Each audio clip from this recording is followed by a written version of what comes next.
All right. Hello, everybody. Welcome back to this episode of the JOWP podcast. I am, of course, joined with Deven and Gabe. What's up?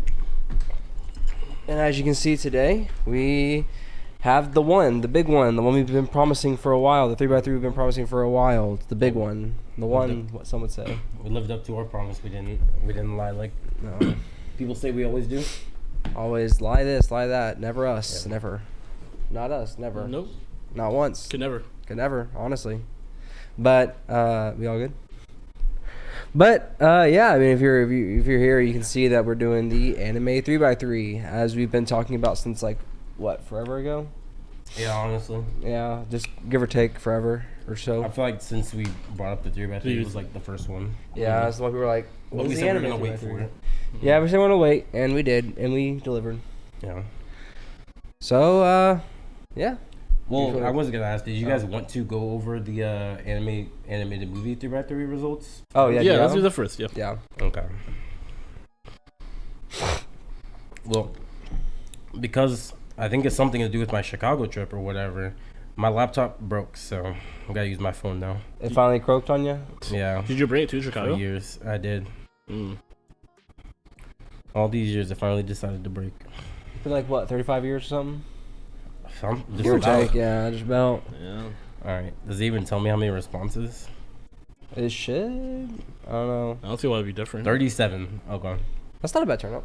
I think it's pretty good, actually. Yeah. Alright, well, so the animated movie 3x3, which was, you guys saw that one obviously. Alright, best movie in Devin's 3x3. Do we usually guess or what? What do we usually do? I don't even remember what it was 3x3, honestly.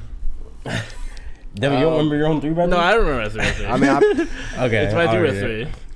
Alright, oh wait, let's go here. Alright, Devin's 3x3. Across the Spider-Verse, Sinbad, Cats Don't Dance, Ratatouille, Rango, Aladdin, Fantastic Mr. Fox, Megamind, Wallace and Gromit. Give me Megamind. He said, show him Megamind. Alright, Devin? Oh, me, Megamind. I want to say Rango because that's my rep, but I'm pretty sure they went from Megamind. Okay. Great. Oh, there we go. Sorry. Alright.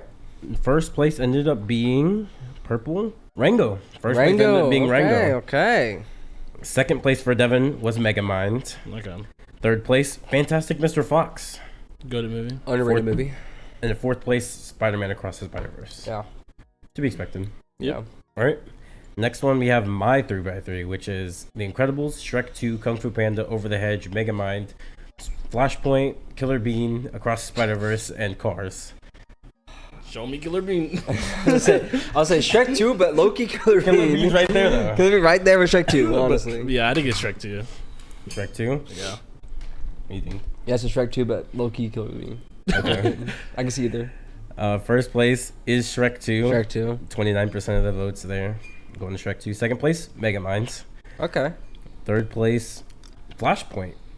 We know that we rocking with superheroes and whatnot. It's a pretty good movie. And fourth place is Across the Spider-Verse. Fourth place. Tied with Cars. Mm. All right. Okay. Next one, we have Tyler. Tyler's 3x3 is Big Hero 6, Ratatouille, Incredibles, Rango, Shrek, Megamind, Across the Spider-Verse, How to Train Your Dragon 2, and Kung Fu Panda. I think it's going to be Rango. I think, because they picked Rango for you. Yeah, but I didn't have the heavy hitters Kung Fu Panda and... Yeah, or the Incredibles or... yeah, I can see Shrek. I can see Kung Fu Panda or Shrek taking in your list. Probably Kung Fu Panda. I'm gonna go Shrek for the nostalgia factor, but low-key Rango. Rango could take it for sure. First place in Tyler's was Megamind. Wait. I had Megamind in my brain's list. Broken. Wait, Devin. I don't know. Second place was Rango, though. I don't know. Low-key just mind broke me right now. I don't know what to tell you. I have Megamind in my list. I'm too tired for this. I can't think. I don't know. But Devin, we rock with your Rango. Devin, your Rango's good. Tyler's like mid. Tyler's up on that bandwagon. Tyler's third and fourth place were Kung Fu Panda and Across the Spider-Verse. Mm. Man, Across the Spider-Verse Spider-Verse. Hey, what place is Across Spider-Verse? Yeah, you gotta do it, man. Oh. All right, next one. Best movie from all the 3x3s. Best movie from all. I mean, so far it does look like Megamind kind of dominated Megamind. this guy. I say Rango though. I think. Rango didn't even win yours. Yeah, but he got second. One though. Devon's. They got second for me and one Devon's, and it wasn't on the Yeah. list. Mm. So it's like it's gotta be Rango or Megamind, like straight up. I swear to God, if it's not Watch some it be random, like How to Train Your Dragon 2 or something. like yeah, like where were y'all at when you They said it's mid on your list, but totality, you gotta give props. I'm trying to Alright. guess. What could third place be? Maybe First place. This is not first place, right? Oh, this is. Third place could be like Shrek or Shrek 2. Oh, it's actually a tie. Oh, First place is a tie between Shrek 2 and Rango. Like, okay. Shrek 2 and Rango are both Okay. the number one.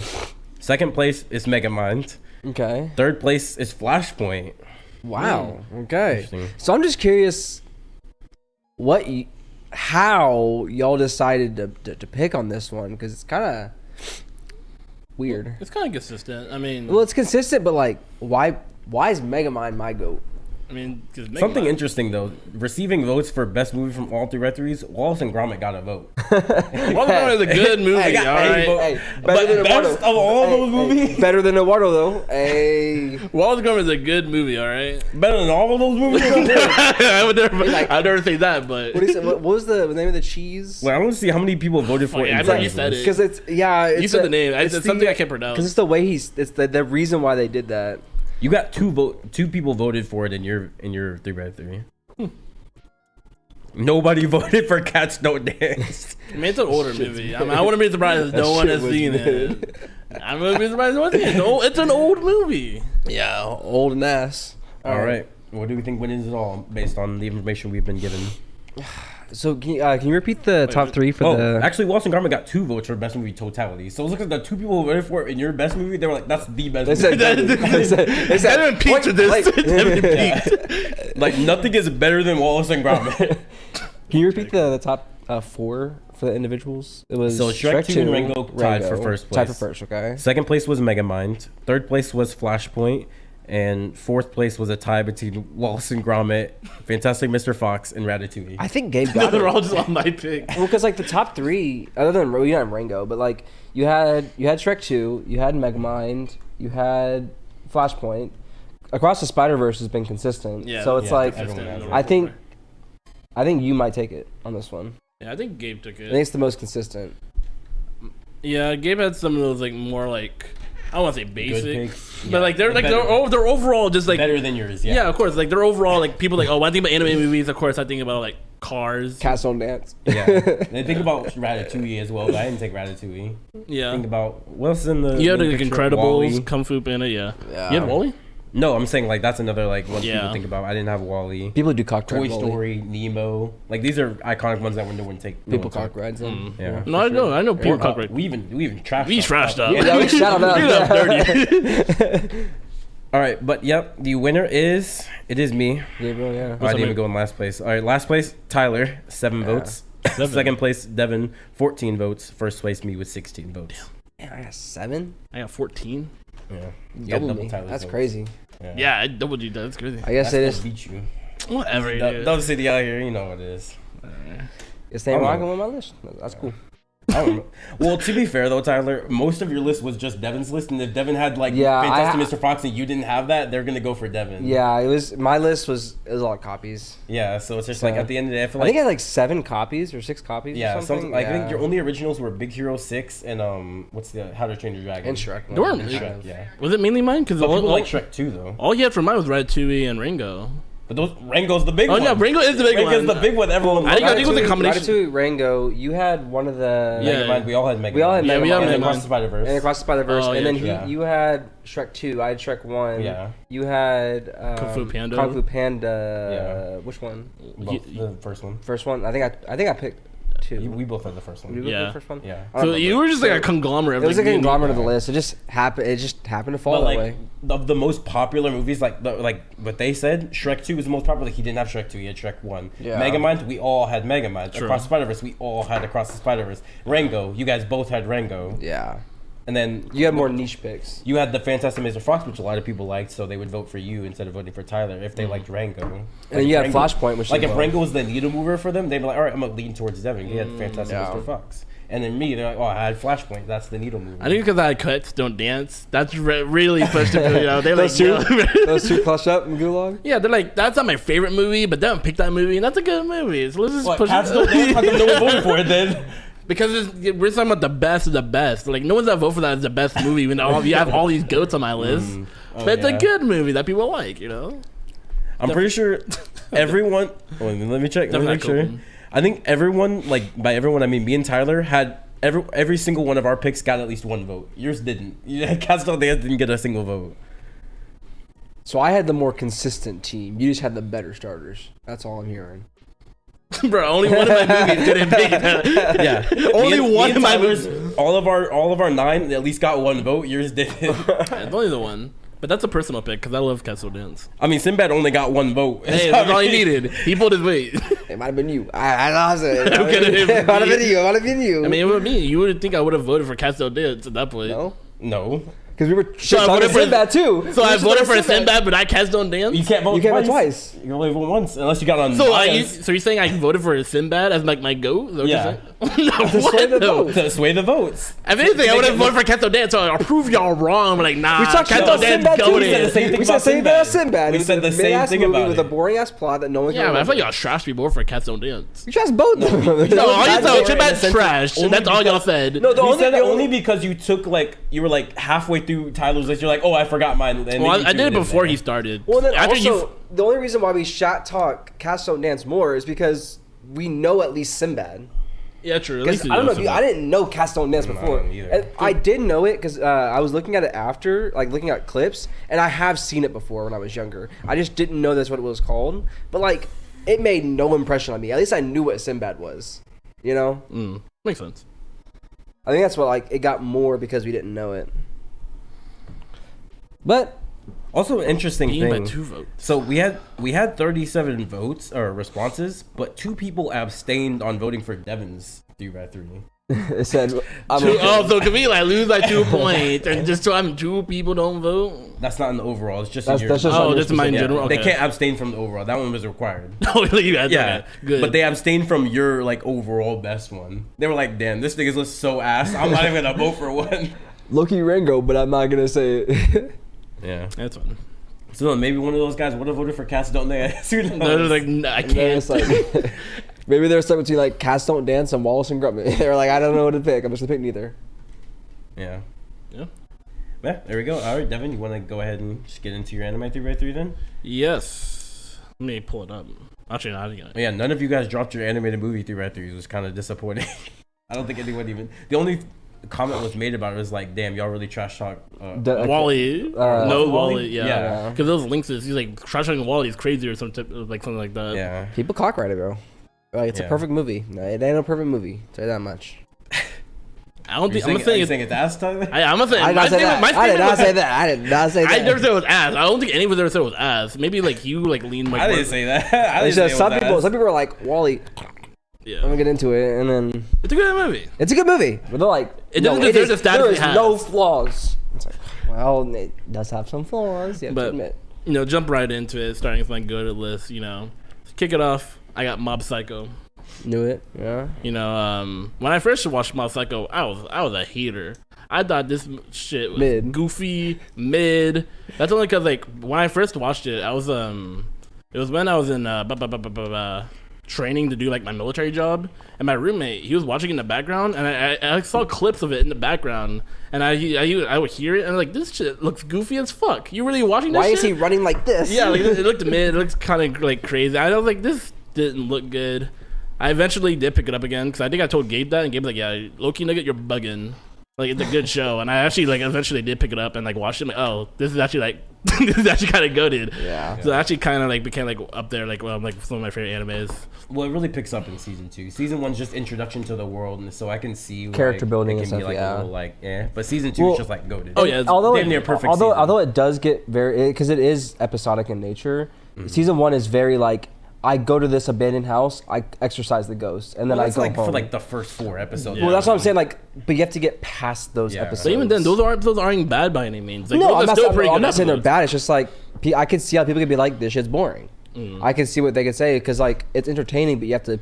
It's like part 1 of JoJo. It's like Well, a lot of people just don't like episodic things as They well, so don't, that can yeah. turn people off of it. Like, For I sure. want a congruent story, and people aren't. I'm not saying all people, because obviously Mob Psycho is a pretty well received anime. Exactly. People like it, but the people who don't like it typically are like the impatient people. It's like, there's no congruent storyline. I don't care about it. but they were just Which wait. overall, I mean, it doesn't really have that like much of a plot line, but it's like a plot line. I mean, There is there's a- an overarching. But like I said, it builds up. as season 2. Overarching, but it's not like Overarching. really that. It's not like like your typical plot line that you'd see. Well, it's mostly in season 2 when, like you said, when it kicks off the plot, yeah. and then it starts becoming more linear. But then again, that's not even like the plot of Mob Psycho. I think it's just the plot of Mob Psycho is Mob like becoming understanding who he is, Who he and is, yeah. coming Yeah. to terms with his Yeah. self. That's not like, but people think the plot of it is like the main villain organization. beat the main but it's villain, not the yeah. plot. That was just No. an arc. I mean, that just kind of goes like some of my favorite things about Mob Psycho is Mob himself. It's Mob and Reagan's like relationship, and like there's 2 go-to characters. I really like how they interact with one another. You know? Yeah. Did you ever finish season 3? No, I haven't watched any anime to be honest, besides like One Piece. So. Mookie. What's yeah, I haven't watched any of it because I just put it down. I don't know if I got burnt out, but I just haven't watched anything. Man, missing out on season 3, man. Yeah. Well, season 2's not like goated or anything, but at least you get like a conclusion on everyone's character arcs. I feel that. But moving on, my next pick. This could have easily been like number 1, but it just barely almost made it. It's Steins Gate. A lot of these animes I've talked about on the podcast before, so you'll see like me repeating myself. Steins Gate, spectacular. I don't know what to say about it too much without spoiling anything, but it's a really good show. Really love the main character. You know, he was in my character 3x3. Some people, I know there are gripes about like how slow it is in the beginning, but I never really truly got that gripe because like I think in the first 6 episodes, it's basically just a slice of life. Well, that's what people say, but that's not even true because within the first episode, I don't even know what to say without spoiling anything. But like, I don't know, things happen in the first 6 episodes. Yes, but it's because it's based off of the visual novel, so it's gonna have that visual novel episodic thing for like the first minute because you're trying to show the world, introduce the build. characters, show their quirks and their traits and all that. So that's what they're doing in the anime. So that's why it does feel slow in the beginning, which it is. Like objectively, it is slow in the I don't beginning. know. Like those first 5 or 6 episodes are objectively slow. Yeah, but like, You can enjoy it, but it doesn't mean they're not slow. yeah, I mean, some of the things I do enjoy, like the dialogue in the show, spectacular. It feels like just real life dialogue. Like the characters interacting with one another, it feels real to me. So like, in those first 6 episodes, they're just talking, they're doing shit, they're just chilling. And I'm like, this feels real. This feels real to me. And you get to like learn about the characters, like Gabe said. You learn about all the personalities. So like when the big things do happen, you see like these character traits come out, and you see like how these characters get through the situations they're put in, and the hard struggles they have to go through.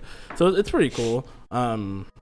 Just understanding the world too, and like why the certain characters are doing these things because of the way the world is, like Makise and Okabe, like why their motives for doing stuff is introduced as well.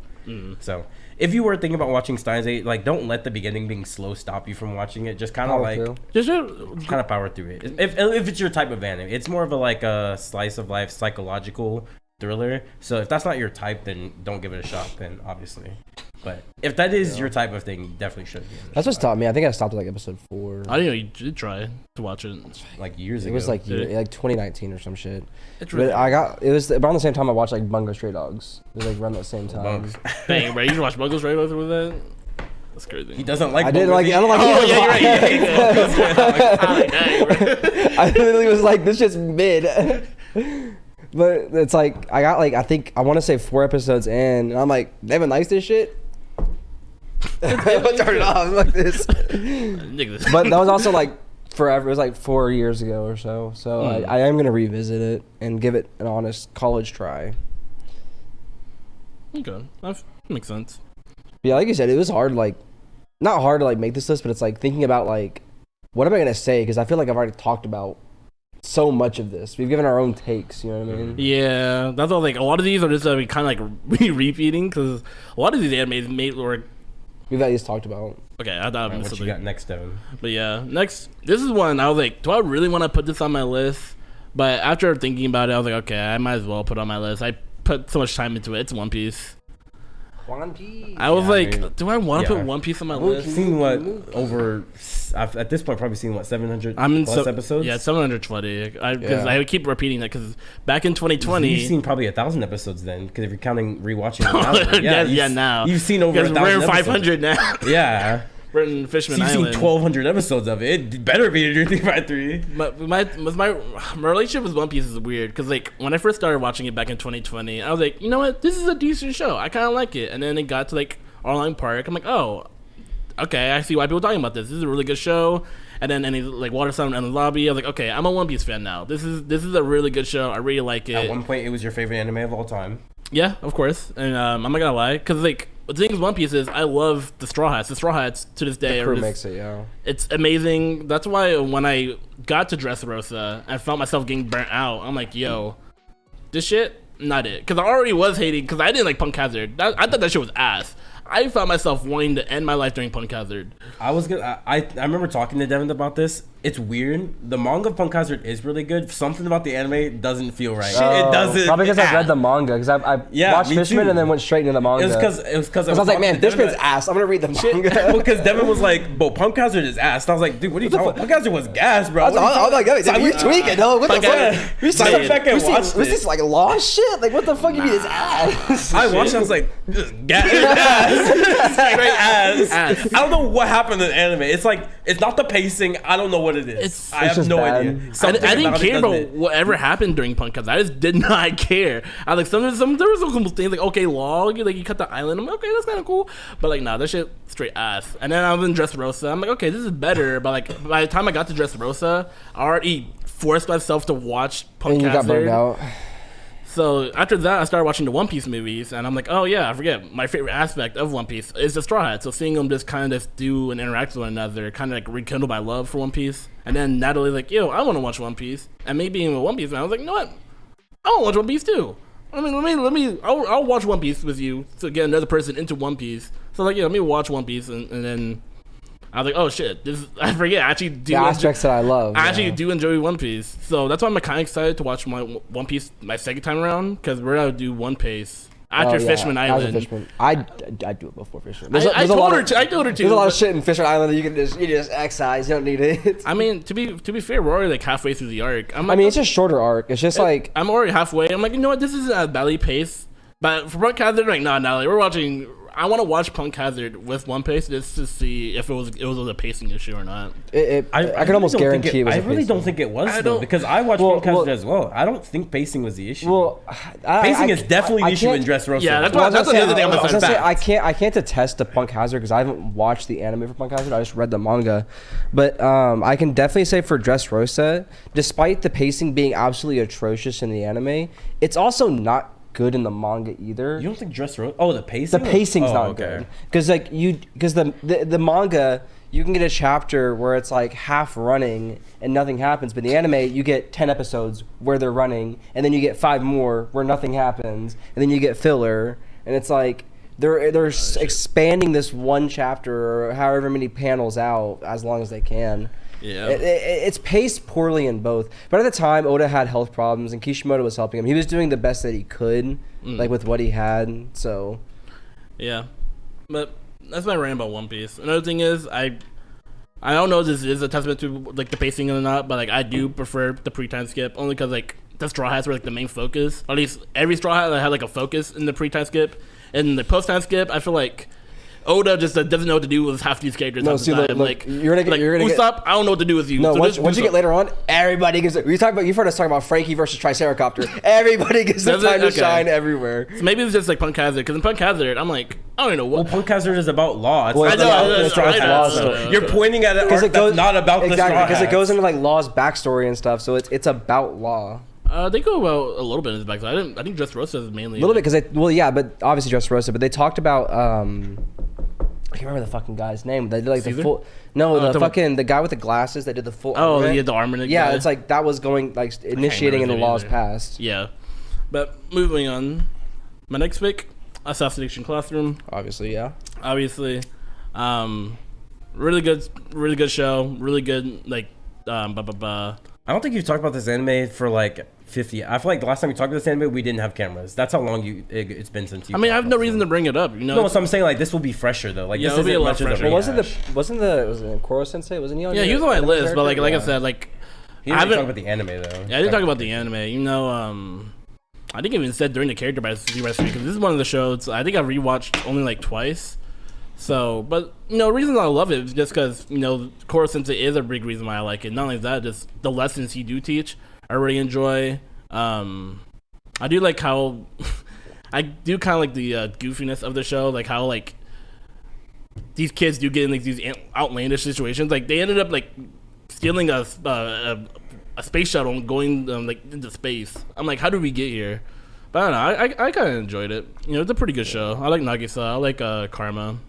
I was gonna say, like, I know for you, a big part of shows is like the characters, and I've heard Assassination Classroom has a good cast of characters. Yeah, I mean, some of the kids don't really get fleshed Some of them, out. yeah, but like most, like the. I mean, the like big the main, ones. like Nagisa. Yeah. I mean, you don't. To be honest, Nagisa's kind of just there for like, I think the first like 10, maybe 15 episodes. He's kind of just there. Like he's there, like he does things. Like you don't really learn anything about him until like you get introduction to like his mom and what his life is at his house. And That's what I felt when I was watching. I was like, dude, I feel like halfway through writing the manga, he was like, I'm gonna make this guy the main character, and then he just decided to make Nagisa. Because like in the beginning, it does not feel like Nagisa is an important character at all. He's just there. And then boom, shift happens. He's like, that's the main character. It always has been. I'm like, I don't know about just always didn't has see it. been. You just You didn't see it. decided that. the thing is, like when something like needed to be done, like oh fuck, okay, Nagisa go deal with it. Nagisa will just deal with it. I'm like, okay, I don't know why this character's like this, but he's dealing with it. But like, even then, like that like I can't even find the word. The fact that like he made that Nagisa like a character halfway through the story is also kind of integral to his character because he's the type of character like I'm nothing, like I don't really do much. I'm just gonna sit back and just do my own thing because he thinks like he has like no. In the first episode, he was gonna like commit suicide and he was just fine with it. He was like, I'm gonna blow up. And if I blow up, I'm gonna take you with me. So he kind of just didn't like have like any like care for his own like well-being. So it kind of like wraps up in like how Is he like he a is. nihilist? Well, Person? he not didn't like think a he nihil- was special. He thought Yeah. he was like unimportant. He wasn't a unique person. Though he wouldn't matter. He was your average person that no Yeah. one cares about. Yeah. Yeah. So I don't know. He didn't think he mattered. I don't know if that was intentional to make him like a main character halfway through or not, but if it is, then I feel like you could make the argument that was like part of the writing process. But I've seen characters like that who are still like you can tell they're the main character. yeah. So I don't know. Maybe it is. Maybe it's just a different writing style. But I don't know. My headcanon is halfway through the manga, he was like, "This is the main Fine. character now." Yeah, he also gets like overpowered like halfway through too. I'm like, bro, this kid is doing too much. Yeah. But it's a pretty good show. It's goofy. I like the comedy in it, and that's basically it. Moving on to my next pick, of course, Konosuba. Pure enjoyment from that show. I think I watched a video because like I was thinking this on my own. Like, yo, these individual characters, besides Cosmo, of course, I don't think I'll like any of these characters on my own because they all seem annoying as fuck, and they are annoying as fuck. But the fact that they're all together doing something, I find pure enjoyment out of it. So I think it's really funny. To be honest, I don't know what else to say about Konosuba other than the fact that I just find it pure comedy gold. I know there are supposed to come out with a season. Was it 10? Is it 3? 2? Is it 3? Yeah, season 3 soon. I keep seeing things about it. People keep saying yeah, it's coming out. I'm like, when? People keep saying That feels like a lot of anime. It's like it's coming when. When? I don't know. I don't know. man. The thing is, like, usually animes are pretty much like pretty set on this is when it's coming out. Only every now and then are they're like wishy-washy with when it's coming out. Like Dr. Stone had that issue back in the day for season 3. They were like, it's coming sometime because they didn't know. Their TMS is like a relatively small studio. So like, we don't know, man. We're trying. we're trying. We'll come out when it comes out. Rise of the Shijiro. I don't know what happened with that one. They were like that got pushed back like 5 years. They were like that we're working on it. Trust. And then like they were like, okay, remember we said we were working on it? We actually weren't. Oh, so they put a blizzard with Overwatch 2. They were like, we thought PVE Hey, for 4 trust, years. trust, It's like trust. we thought we so were we working didn't on it, do but that. We actually weren't doing that. You know what I'm saying? we were lollygagging. JK lol. But yeah, Konosuba. I was craving Konosuba for so long that in fact like I started watching like Isekai Quartet. I'm like, Isekai Quartet, kind of a banger, of a show. I'm like, It's not really a banger. It's not a banger, but like it's a fun decent watch. Yeah, it's a fun watch. I wouldn't say it's a banger though, but That's it's definitely crazy. like it's enjoyable to watch. Every time Cosmo or anyone came on screen, I'm like, let's go, it's Konosuba time. But moving on to my Have next. you seen the spin-off season with about Megamin, based on her light novel? Yeah, that's the is that the movie? Yeah, that's a movie as well, but she also has that whole season. I didn't know that. I saw the movie where like they go to like her village and like her mom and dad are like trying to like cook up her and Cosmo. There's a whole season with her spin-off as well. I know that. Like last season. No, yeah, I'll probably check that out. I didn't know that. But moving on to my next pick is something I rarely talk about because like I don't know who to bring this up to besides like this niche people that do know is Nichijou. Nichijou, yeah. Nichijou, hilarious. It appeals to my ADHD brain because Nichijou is about these three like I think they're in high school. They're these three high school girls. All of them are unhinged. They're all absolutely like one's a yaoi artist, one's this dumb and goofy. I think the other one's like she's like a prankster X character, but they're all crazy, right? And the main appeal of the show is like it's a comedy slice of life, and what they do is they take like mundane acts and they like over like do it Overdo like it. like the scene where like she slams her into the that's not I'm thinking about that. That's the same No, one. that's a different one. I'm thinking There's about the dog.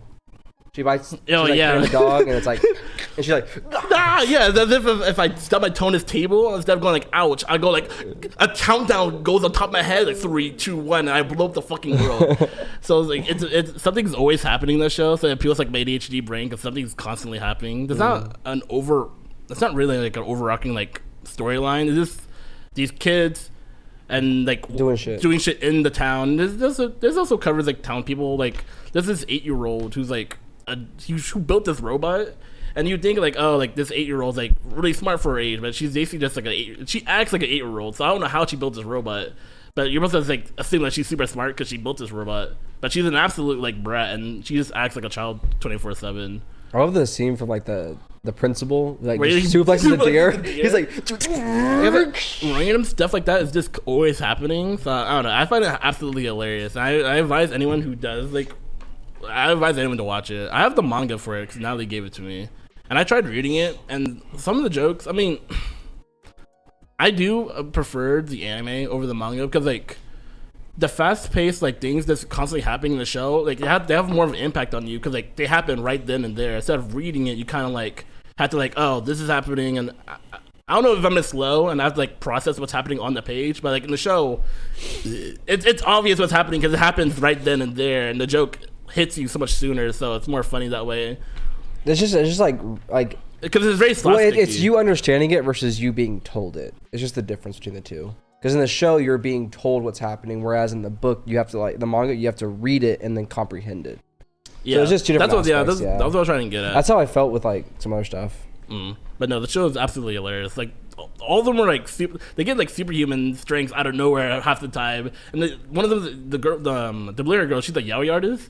And this police officer is like, yo, what you, she drops her paper. It's like, oh, let me pick that up for you. And she's like, no, I can't let them know my secret. I'm a yaoi artist. So she comes like Minato. She starts like teleporting everywhere. She's like picking up the paper. It's like, and then she realizes her friend is about to pick up the last paper. And she's like, I must go beyond. And she like full on punches her friend. It's so funny. It's absolutely hilarious. I love it. But moving on, my next pick is it's my Studio Ghibli pick. I think we all agree that like animated movies or anime movies and Studio Ghibli movies will probably fall under like the anime like series 3. So for my pick, it's Porco Rosso. It's a more underrated Studio Ghibli film. It's my pick because I watched it I think last year, either a year or 2 years ago. I watched it with artists. And I don't know, not a lot of people talk about it, and it barely gets talked about it because you always hear about the Howl's Moving Castles and the is it Totoro? Neighbor Totoro. Yeah, you always Mononoke. Princess Mononoke. You always hear about those, but no one ever talks about Porco Rosso. Ponyo, yeah. Ponyo, yeah. Yeah, Ponyo. I love Ponyo, but no one ever talks about it. It follows this guy. He's a it takes place in 1929, so yeah, it's World War I. He's a Italian. He's an Italian pilot who fought during World War One. So now it's the end of like World War One, and he's no longer a pilot for Italy anymore. He's like a bounty hunter who just does like he's a bounty hunter. He basically protects people because like he realizes that he has a line where he says it's better to be a fascist than a pig because for some reason after the war he just became a pig, and I think it's supposed to be like symbolism because like he was flying was Italy. actually was it Italy was like a Axis. yeah, They were Axis. Germany. So yeah, it was really symbolism and stuff. I really like his playing. His playing super cool. I can't do the movie justice. I know there's a documentary because I watched it when I first watched the movie a long time ago. I think the documentary is called "It's Better to Be a Fascist" or "Better to Be a Pig Than a Fascist." So if you looked up on YouTube, because I can't do this movie any justice, it's a really good movie. Has a lot of. It's basically the moral of the story is just him not being a fascist and all that, and how he just doesn't want to do that and stuff. There's a reason I can't. I really don't know what to say about this movie other than it's gorgeous, of course. Studio Ghibli did it, so of course it's gonna look good. I really like the main character. The main character, he's very like stoic in nature. He has like a love interest, but like he keeps people at a distance because like not only is he punishing himself because he fought for Italy during those times, but he also doesn't want people to get hurt because like now that he doesn't fight for Italy, he is like an enemy of like the country, so people are constantly coming after him and stuff. He's also pretty badass. He's a bounty hunter, so and he's an expert pilot, so it's pretty cool. Pretty cool watch. But my next pick is another thing. It's Naruto Shippuden, or I guess I don't know if I thought you read Naruto. See, so my thing is I read all the way up to when Sakura said "I loved you" to Naruto. That was the last thing I read, and I think our school was actually caught up because I think that's the last thing that was like the latest manga that was like up to date. Because I ended up watching the Fourth Great Ninja War like my freshman or sophomore year. And I remember I waited to watch it because I was like, I'm gonna wait till it's dubbed, and I don't know why I made a decision. I just did for some reason. I don't know what my headspace was during that time, but I waited for it to be dubbed, and it wasn't dubbed like my freshman or sophomore year. And I read Naruto in 8th grade. So all of Naruto? No, the Fourth Great Ninja War.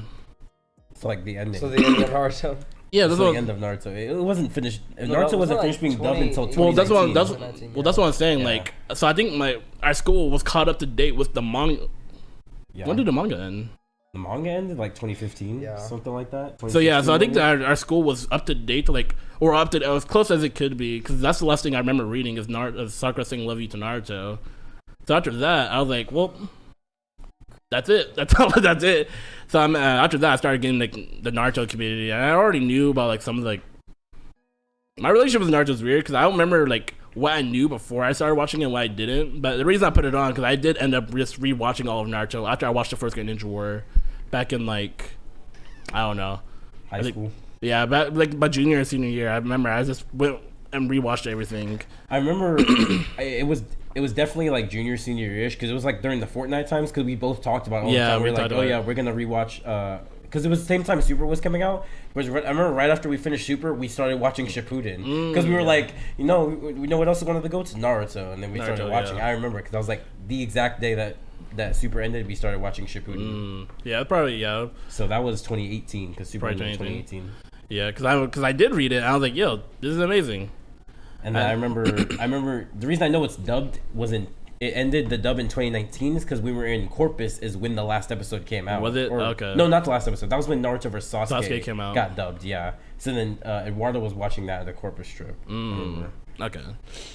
Yeah, the reason I put Naruto on this list because like obviously like I'm a huge fan of Naruto, and the reason I put it in my anime because like obviously because I've rewatched basically all of it, so I basically have seen the anime, and yeah, the anime does have its faults, but I kind of like look past it because I am such a huge Naruto fan. So, and I do remember like what it was like reading it. So I kind of just conflate them. Yeah, I kind of just combined that love in my head. So yeah. You went Shippuden though. You said I guess it's Shippuden. Part one. Yeah, I watched part one. The reason I guess I did go Shippuden over part one because like part one animated was kind of like it was slow. It was hard to watch. I don't know.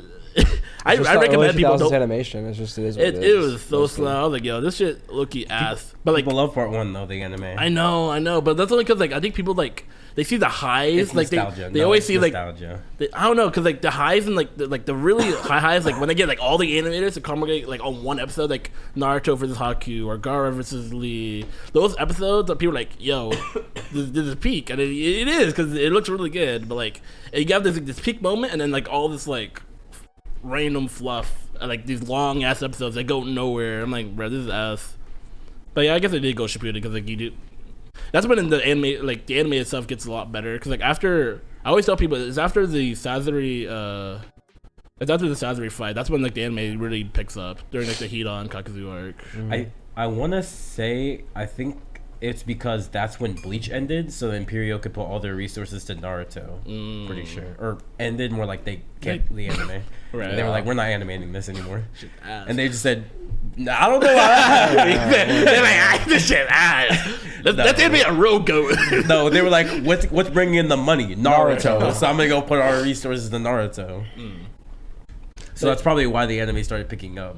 Whereas part 1, I think they were also animating Bleach at the same time. So they were like splitting their resources. And then they're already trying to compete with Toei doing One Piece. So they're like, how are we going to compete with Toei? They only have just One Piece to do. Of course it's going to be good. Yeah. So. But like I said, y'all know me. I'm the Naruto guy. I've spent my whole life either debating people about Naruto or just talking about Naruto. I do this. The Naruto guy though?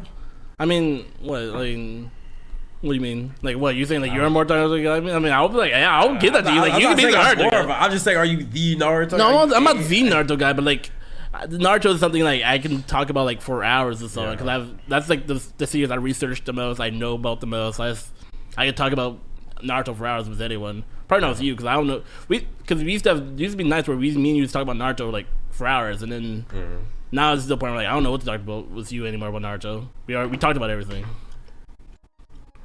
Or everything we ever wanted. The world is so expansive. Well, like we could talk about more of it, but I haven't even read the Minato one shot yet. Yeah, me neither. Now I think about it. So, the world is so expansive. There's never nothing else to talk about. Yeah, I know, but we talked about a lot of things like the main things that we really want to talk about. But that's basically it. I mean, like, it's just a series I fell in love with, and it probably would have been my number one because it's something like that. But I wanted to give it like the actual anime, like the anime actually like. To an actual anime. I got the actual. I know what you mean though. I know what you mean. Well, You're saying like you like the story of Naruto more than the anime itself. Like, yeah. You don't think the anime adaptation gives it justice how much you love it. For sure. Yeah. But for my number one overall pick, I gave it to Magi. The second I watched it, I fell in love with the world. The world's spectacular. I love the power system. I love the concept of like going into these dungeons. And then like, yeah, you can die at any point. Like if you make it, you make it. Like it just depends if you're that nigga. GG, can't get and out. there's some characters like Sinbad, who is that nigga. He's like, you know what? Give me 7 more. I want more. 7? I can't remember the exact number. Yeah, 7. Yeah, 7. Okay. And he's that guy. And Aladdin, I really like Aladdin. I really like Aladdin's character. Alibaba's, he's okay about it. That is fun. You like Aladdin, but you think Alibaba's okay? Yeah, he's okay. He's alright.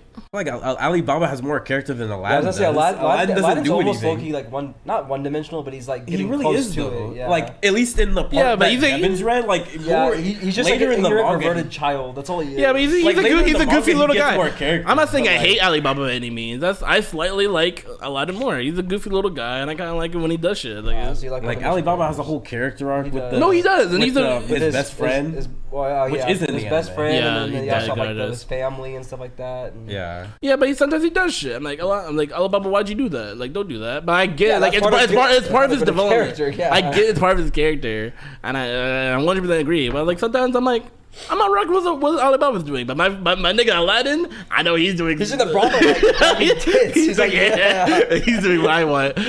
But I really like the story. The story, I can't express enough how much I love the world of. I almost forgot the name. Magi. Yeah. So are you more on the line of Magi or like Sinbad? I like Magi more because like Magi. I like It's more expansive. the politics in like Magi. That's Yeah. another thing. The politics in Magi is really good.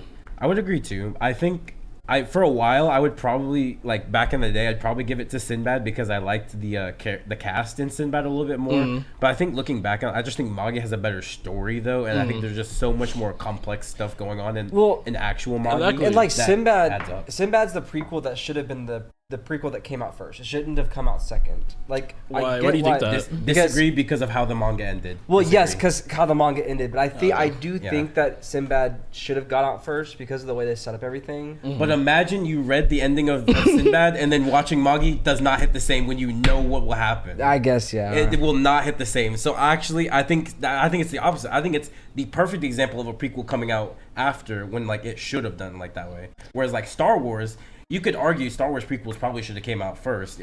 some people would disagree because of the reveal, but the reveal was whatever. Like it is whatever. But I think Magi is one of the series where I think they did it right by having the prequel come out. Like actually, it didn't really come out after; it came out midway through, which is like kind of perfect in a sense too, because you could like read both weekly at that point. I don't know. I like it when you have like all these different settings, all these different countries with different politics, different cultures, different ideals, and they all want to do something different. And that's what I really like about Magi. Like when they're up in that wizard school, and the wizards like, I want to kill everyone except like wizards. And that was pretty cool. And then like they all came together and did like Magic that. Hitler. Yeah, it really was Magic Hitler. I really like that. Right? It was really cool. I really like how like alliances were made just to fight this one guy, and like And next thing after that, they're like, all right, we're enemies now. I really like it because it gives depth to like the world itself. Yeah, I think the world is one of the most deep worlds like out there. And one thing that makes me so mad is to seeing like, because if Magi just had one more season, you'd see that amazing fight that's about to happen. Like the next arc, that fight animated by A1 would have been so beautiful because A1 already was killing it with Magi. And now let them animate that next season, it would have been fire. Those fights would have been so clean to watch. Yeah, the animation's so good. The character designs are also really good. Like all the Jin equips, so clean. They're all like spectacular. Yeah, except for like Zepar. I mean, yeah, I guess. But yeah, they're all so clean. Such a good world. Really? Damn near perfect anime, I would say. I love it. But that's we've definitely shouted out plenty of times on this anime. Yeah, on this of course. Podcast. We should. We can't talk about it enough. Yeah, underrated anime that needs to get more praise. But yep, that is my list. All 9. I also remember looking that back on I don't remember when we did this, but we were talking about like we were trying to figure out why Magi was underrated, and we looked back to see like the season it came out in. It was like it was stacked. It was stacked. It was like Naruto Shippuden just started that season. Like it was so stacked to the point where Naruto wasn't even like the first most popular. It was like the third most popular that season. Yeah. Like that season was insanely stacked. I remember looking at it and that just makes me like, damn, that's just like Magi was actually before its time. Like it should have. If Magi came out nowadays, especially with the anime like inflation, Magi would have been like one of the most popular animes. Everyone would be gassing it up. Just it'd be heat, but no. Truly. He came out before his time, and the worst season to possibly come out when he was competing with like I think Tokyo Ghoul, Naruto, so many heavy hitters. Yeah, it's sad to see. Super probably too, because 2015 is probably when Super was coming out too. Oh, probably. Yeah. Oh yeah, dang! I forget how long ago Super came out. It doesn't feel that long ago, but it feels newer. It's been ended for 5 years. I know, it's crazy to think about. Because I remember when the people first channel Super, like, oh my God, Dragon Ball's coming back. I'm like, it's doing what? Don't blame my heart now. But going to honorable mentions, I guess. I was going to say I did putting Dragon Ball, but Dragon Ball was like one of those like okay I said no because I did read all of Dragon Ball. That's something like I only watch clips for the anime. So I'm like I'm gonna put it in the anime series if I've only read the manga and seen all my knowledge from Dragon Ball comes from the manga and then Dragon Ball Z Budokai Tenkaichi 3 and various other Dragon Ball games. Yeah.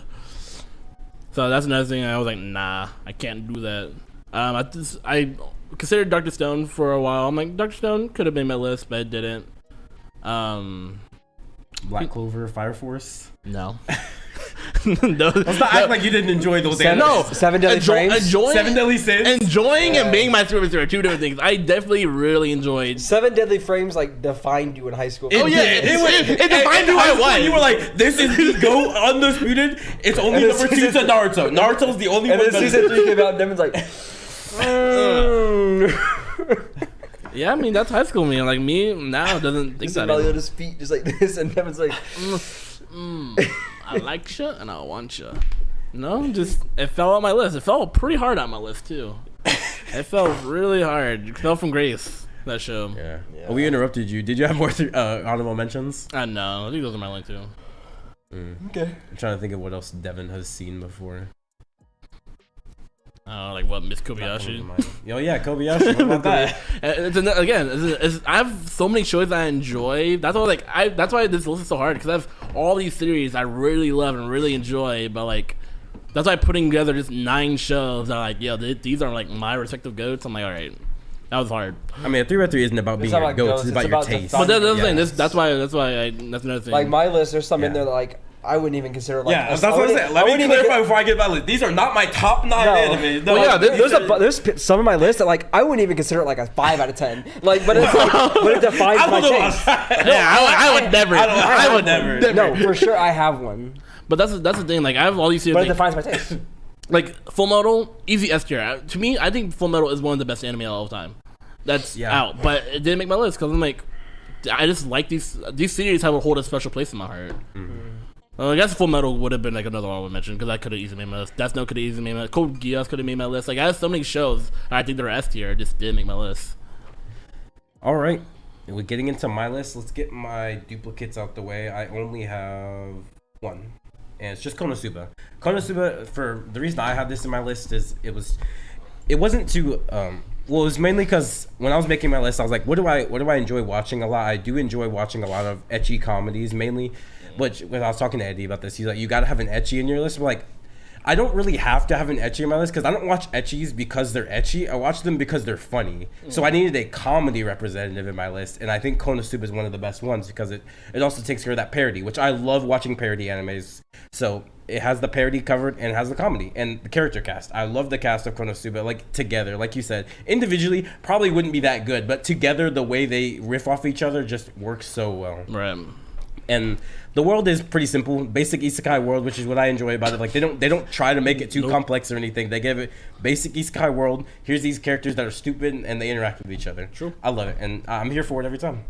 I love their interactions. It was one of the only times I actually read a little bit of the light novel, mainly because it was when the anime director was like, "I'm not doing season 3," because he was like mad about the ending best girl, like the ending girl who won, and he was like, "I'm not animating it anymore." I don't know what happened now, but he said he's coming back, so I don't know. Maybe it's a different director, but I remember at the time that's what he said. He was like, I'm not animating it because my girl didn't win. So then I was like, all right, I'm gonna go read it then. I want to see what happens. I didn't finish. I only read like one chapter because I wanted to see what happened in this chapter. But yeah, that's one of my favorites as well. Next up, it was an honorable mention for Deven, but it wasn't in his list. Dragon Ball Z, because Dragon Ball Z for me is an anime I actually did end up watching. It's an anime. Actually, I believe it's one of like the first animes I've ever watched. I don't know if it's the first, but it's definitely the first I remember. I might have watched like Beyblade first or something, but like as of my memory, Dragon Ball Z is easily like the first memory I have. I remember watching it in the basement of my uncle's house with my brother. I remember watching it every weekend. We were like, all right, we know Dragon Ball Z is about to come on at like 2 a.m. or whatever time. I remember it was late at night. We were like, all right, we're watching Dragon Ball Z, and we watched Namek Saga for like 2 months because that's how long it was paced out for.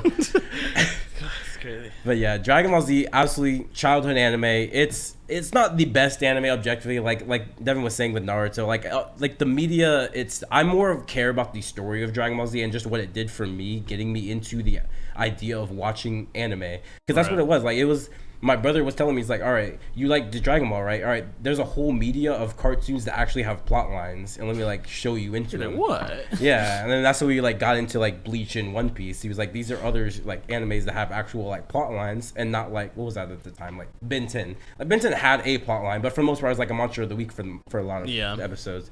So he was like, you want something like Dragon Ball Z? He was like, there you go, let me give you this and all that. So Dragon Ball Z is very integral to how I got into anime, so it's got to make my list, even if it's not the best series ever. But I still think I do think it's also overhated. I think people act like it's like the basic bones like ass anime. I can't stand Twitter takes when it comes to Dragon Ball. I'm like, bro, just say you didn't watch the series. Especially the takes about Goku. Like you can really tell who actually read or watched Dragon Ball based on what they say about Goku. Like Goku's a bad dad. Goku. And all this, and like if you say like Goku has bad character traits, but the ones that you see mostly on Twitter are wrong. It's just like people who watch Team 4-Star and they took it as canon. Yeah, I think that's the big issue. A lot of people talk like Geekdom, one of the Dragon Ball YouTubers, told like Team 4-Star is good, but I think it did a lot of bad for the Dragon Ball community because a lot of people took those jokes and made it canon, and they're like, oh, that's true. Because like people don't understand what they did is they took like some of their traits and they just like they over exaggerated it. Yeah, and then they made jokes and they made inside jokes that they just continued on, but the jokes weren't even like they're like somewhat based in reality. but like people took it and ran with it. Like, all right, boom, Team 4-Star says this, it must be true. Yeah, because if you look at it like from like an outsider's perspective, probably sending your son to go fight like a bug monster and give him a centipede, yeah, that's kind of dickish of you. Yeah, But I people mean, don't. even still, it's not the best look. It's not the best look still, but like. It's definitely overlooked at, or no, not overlooked at, over yeah, because like exaggerated. if you watch it, you know the only reason why I did that is because he knew that he could win. So it's Yeah. like I know that he can win. So he also knew Gohan wouldn't try if Cell If wasn't he at full wasn't- power. yeah. So he needed Gohan to try. Yeah, it's dick of him which to do makes him that. a good father because he knows Yeah. his kid. I mean, good. I mean, it just He depends. knows his kid, though. Yeah, Yeah. yeah. he And knows plus, his kid. like he is a Saiyan that's like kind of hardwired into their genetics. Yeah. Yeah, I mean, it's already established that Goku himself is also like not selfish by nature. I can't remember the word for it, but we can just move on. I can't remember the word for it. All right. My next one, another thing that was kind of a Deven honorable mention, but I'm just gonna this. It's not. I don't think it's really recency bias. I've just really enjoyed this series. It's Dr. Stone. For me, Dr. Stone anime is just so enjoyable. Every time, like, I really debated on not putting him. It was like between this and another anime, which I'll get to in my honorable mentions. Like for this last spot, because it was the last one I put in there, and I was like, it's between these two animes, and I just really enjoy everything about Dr. Stone. Like the cast, how they interact with each other is so good. The world worlds. is so unique and interesting. Even the villain. Yeah, even though it's very unbelievable to think Senku just knows everything and has perfect memory and recollection of all these things.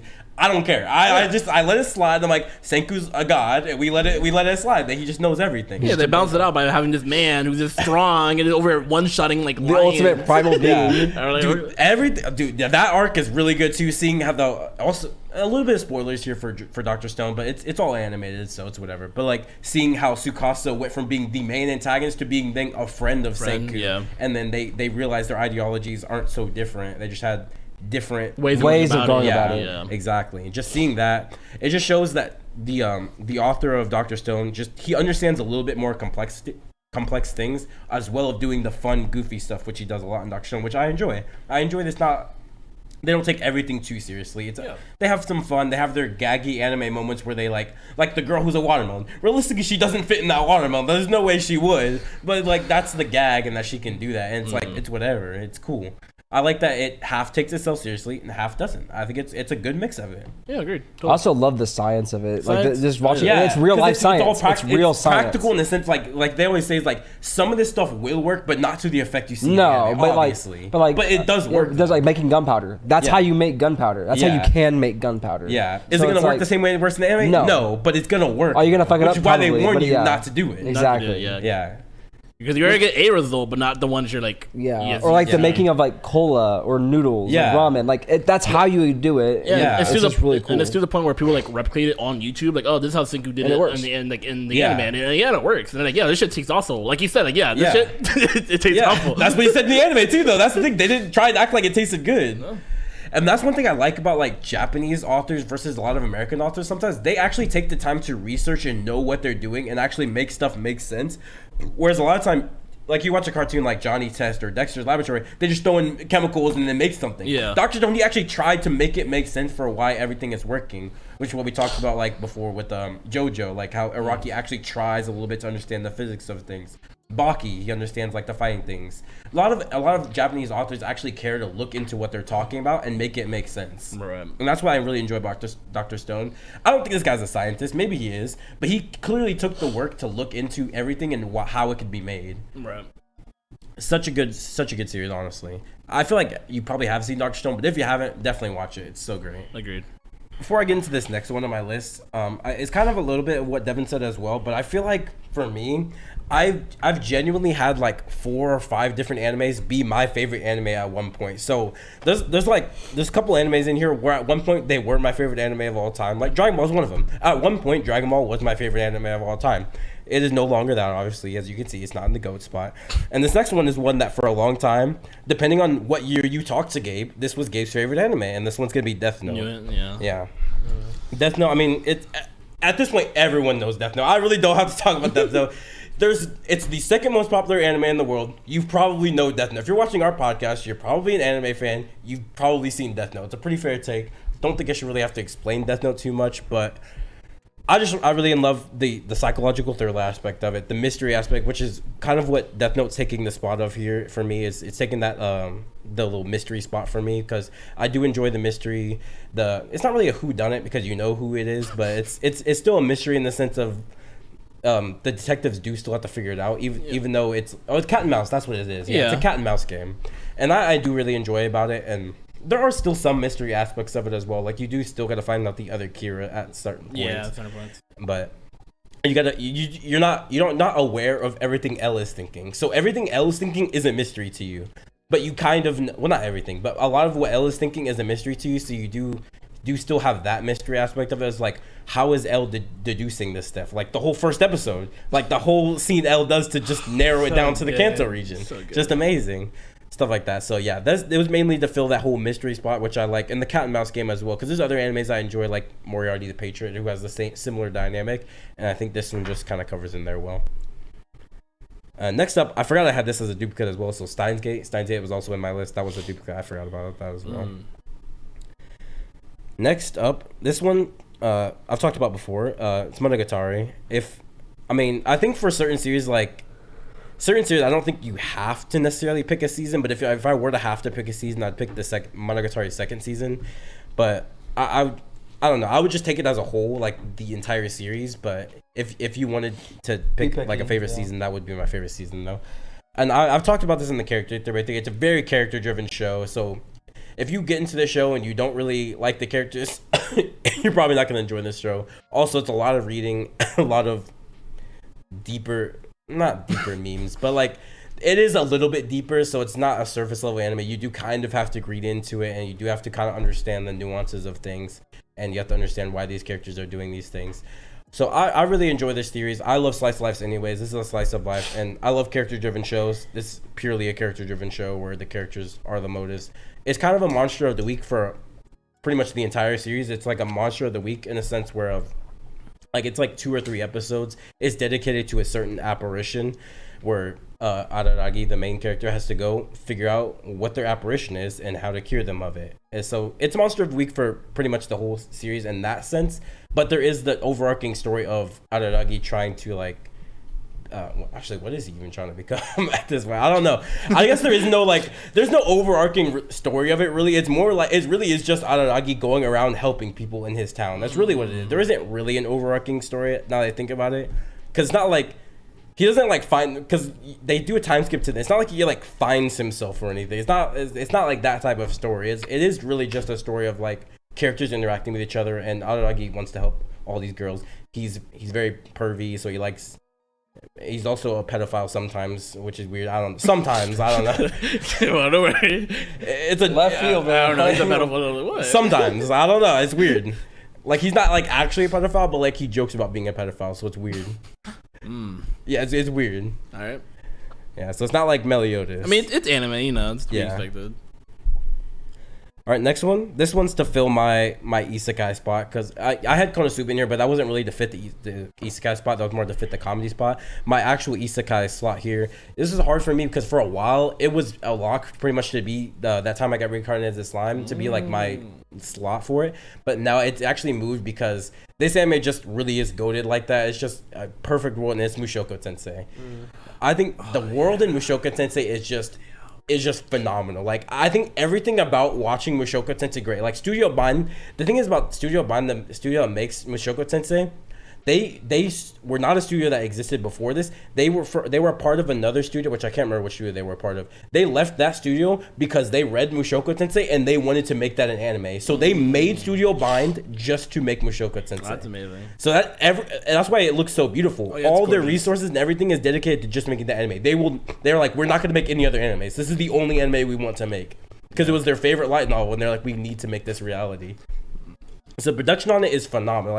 If you watch, if you've seen some clips from season 1 or whatever, it's movie quality production, because it's phenomenal. They put everything into it. It's literally their child, their baby. It feels like they're flexing sometimes, because there's some scenes that don't need to go hard, and they'll just go absolutely dummy. I'm like, there's no reason. Yeah, I always see the one scene. I don't know who the guy is, but he's talking to the kid, and he says a name that it's like gonna alert him that the kid knows something or whatever. Someone with the dad. And then like the kid says that like blah, blah, blah, and then he's like, oh yeah, and then he attacks him, and the guy with the spear is like some of the dragon guy. Like, I remember. Spear fight, dude. That was insane. That was the Yeah, and there's like No, there's like another he scene. say something. He's like, oh yeah, and he said the kid says the name, and he's like, well, yeah, because he talks about like a god. He's like, you know that god? Nah, Yeah. you gotta die. Dude, I'm saying like Mushoku I feel like I don't know. I want to say like it's underappreciated, but I don't feel like it is. Like I feel like it is properly appreciated, but still, if you are like a person who hates on isekai, because there are a lot of people like that who just don't want to like isekai because it's whatever reason, Mushoku Tensei is not like a generic isekai. It is actually really good.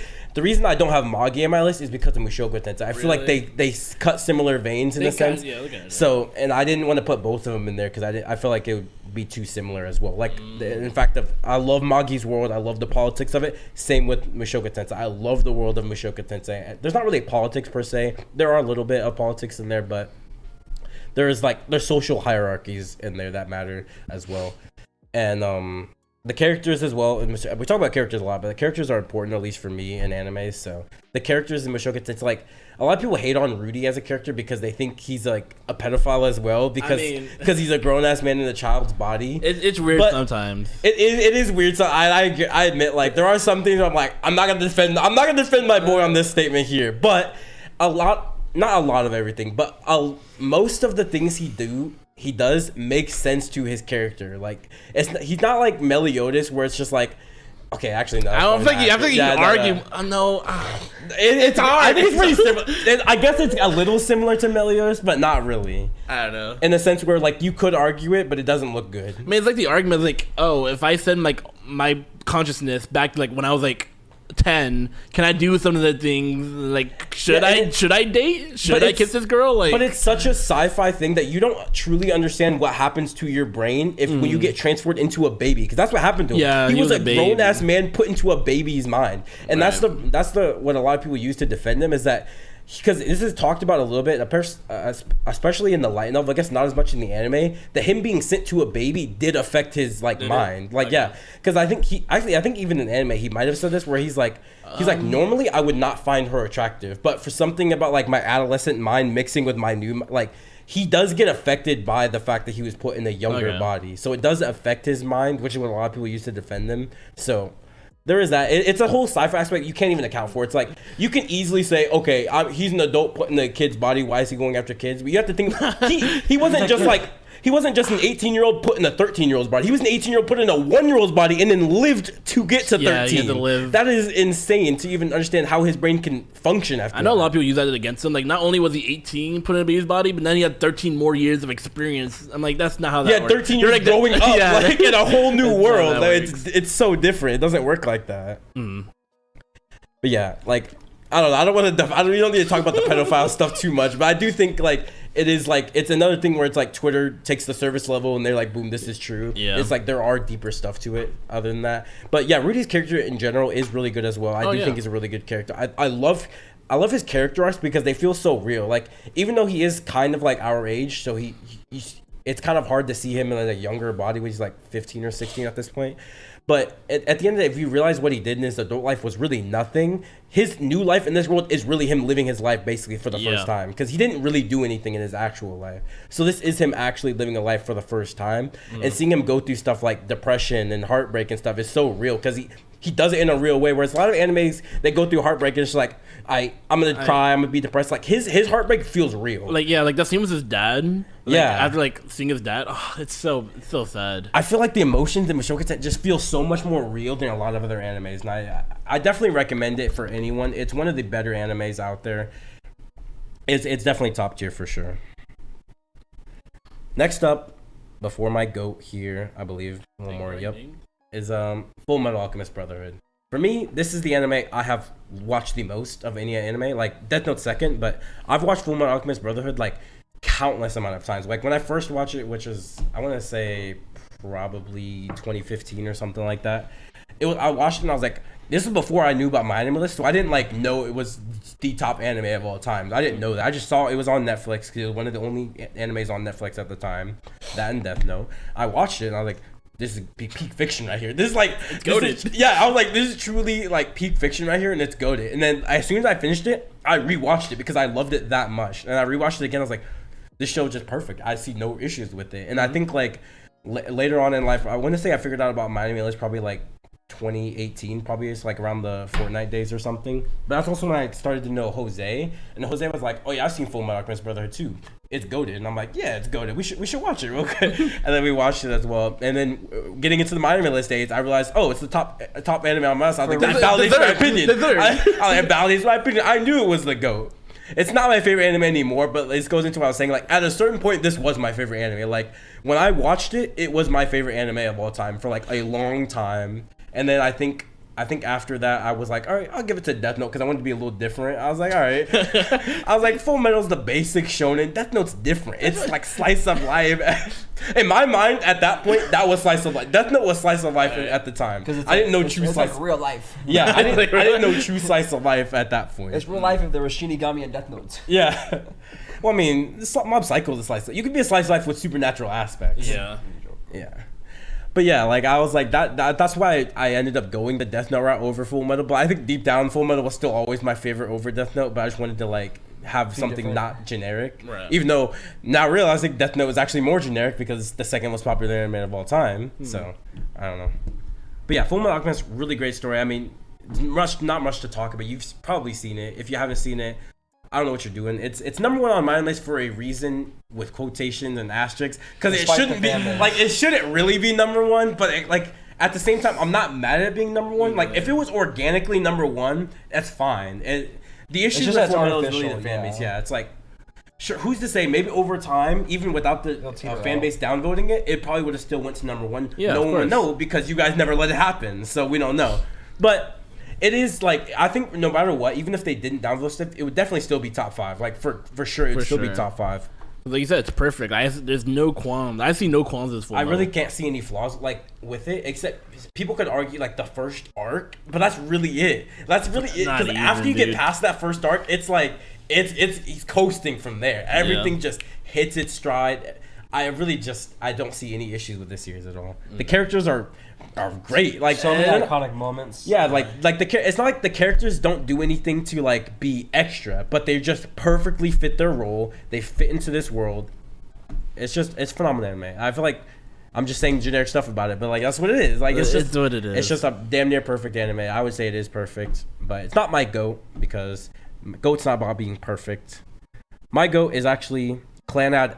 If I had to pick Clannad After Story, I would go. But I would really just take the whole Clannad series because, yeah, I would. I mean, you're not gonna sit there and watch Clannad After Story without watching Clannad. It wouldn't make any sense because to explain to you guys, Clannad After Story is the sequel to Clannad, which you probably see. Yeah. So yeah, like you're not gonna if you watch Clannad After Story without watching Clannad, it's not gonna really make sense to you. I have actually seen people who've done it before, and they were like, it does make sense. And I'm like, you're bugging. I don't know how it makes sense, but so I guess you can actually watch it without watching Clannad, but I would not recommend that. I definitely recommend you do watch Clannad first before watching After Story. After Story is another anime I would genuinely say is probably perfect. Like slice of life wise, I mean, I guess I could see some flaws in it, maybe. So maybe it's not perfect, but it's like I think the interactions between the two lovers of the story, which I'm not gonna say, but like the two main lovers of the story, that is like perfect. I think that's like perfect like lovers core right there. They genuinely feel like a real couple. Everything about that, and obviously, if you know anything about me, I like slice of life. I like romances. So my GOAT had to be didn't have to be, but you know, my GOAT was a slice of life romance as well. And for a lot of people, this is one of like the saddest animes of all time. A lot of people I know have said they've cried at the ending, or not the ending, but part of the ending. Which, yeah, it is very sad. Like I remember just watching this anime alone is what got me into watching Angel Beats as well, because people like compared them like, oh, it's so sad. Like they're like, is this more sad than Angel Beats? And I was like, all right, let me go check out Angel Beats. And then yeah, Wardo cried during Angel Beats. But I feel like I just had to say that. Yeah, this bitch goes crying. But yeah, Clannad, I agree. I think it's one of the most sad animes I've ever seen, especially because the ending feels real when you connect with everyone in the world. You connect with all these characters. Especially if you like the characters. If you don't like the characters, probably not going to feel the same. But when you connect with these characters and you feel like you're actually their friends, when they go through things, it feels like real. It's like, damn, like I'm not parasocial where I think that I'm their friend, but it's more like I care about their feelings because I'm like, damn, I really like this character. I don't want to see him go through this type thing. My boy, yeah. Yeah, exactly. So like seeing them go through certain stuff, I'm like, damn, this is about to hit different. And there's like a scene in like, I want to say it's probably part 1 actually of Clannad, where it's just like you see the build up to it and you're like, you ain't gonna do it to me, and then they do it to, like they build up to it the whole time, you know it's coming, and it still does not, like, you're not ready for it. You're still not ready for it to happen. Right. If you ever want to cry, definitely watch Clannad for sure. Or if you just like slice of life romances, watch Clannad. It's great. I would give it a 10 out of 10. I don't know if I would say it's perfect. I don't think I've rewatched it enough to say it's perfect, so take with that what you will, but it's damn near perfect. Right. Okay. And honorable mention for me, the one that was battling for Dr. Stone, JoJo's. Which part specifically? I didn't want to pick his part. I was gonna say JoJo's. I forgot what JoJo's. That's also the reason why I didn't put JoJo's in my list, is because the animated parts are not the parts I really like that much. The most parts I like about JoJo are the manga. So I was like, for that's another reason why I gave Dr. Stone the edge to it. Because like I do enjoy like 3 through 6, but like 6 I wouldn't even really count because I read 6 first. So like 3 through 5, I enjoy them, but not more than I enjoy Dr. Stone. And obviously 1 and 2 I don't really care for like at all.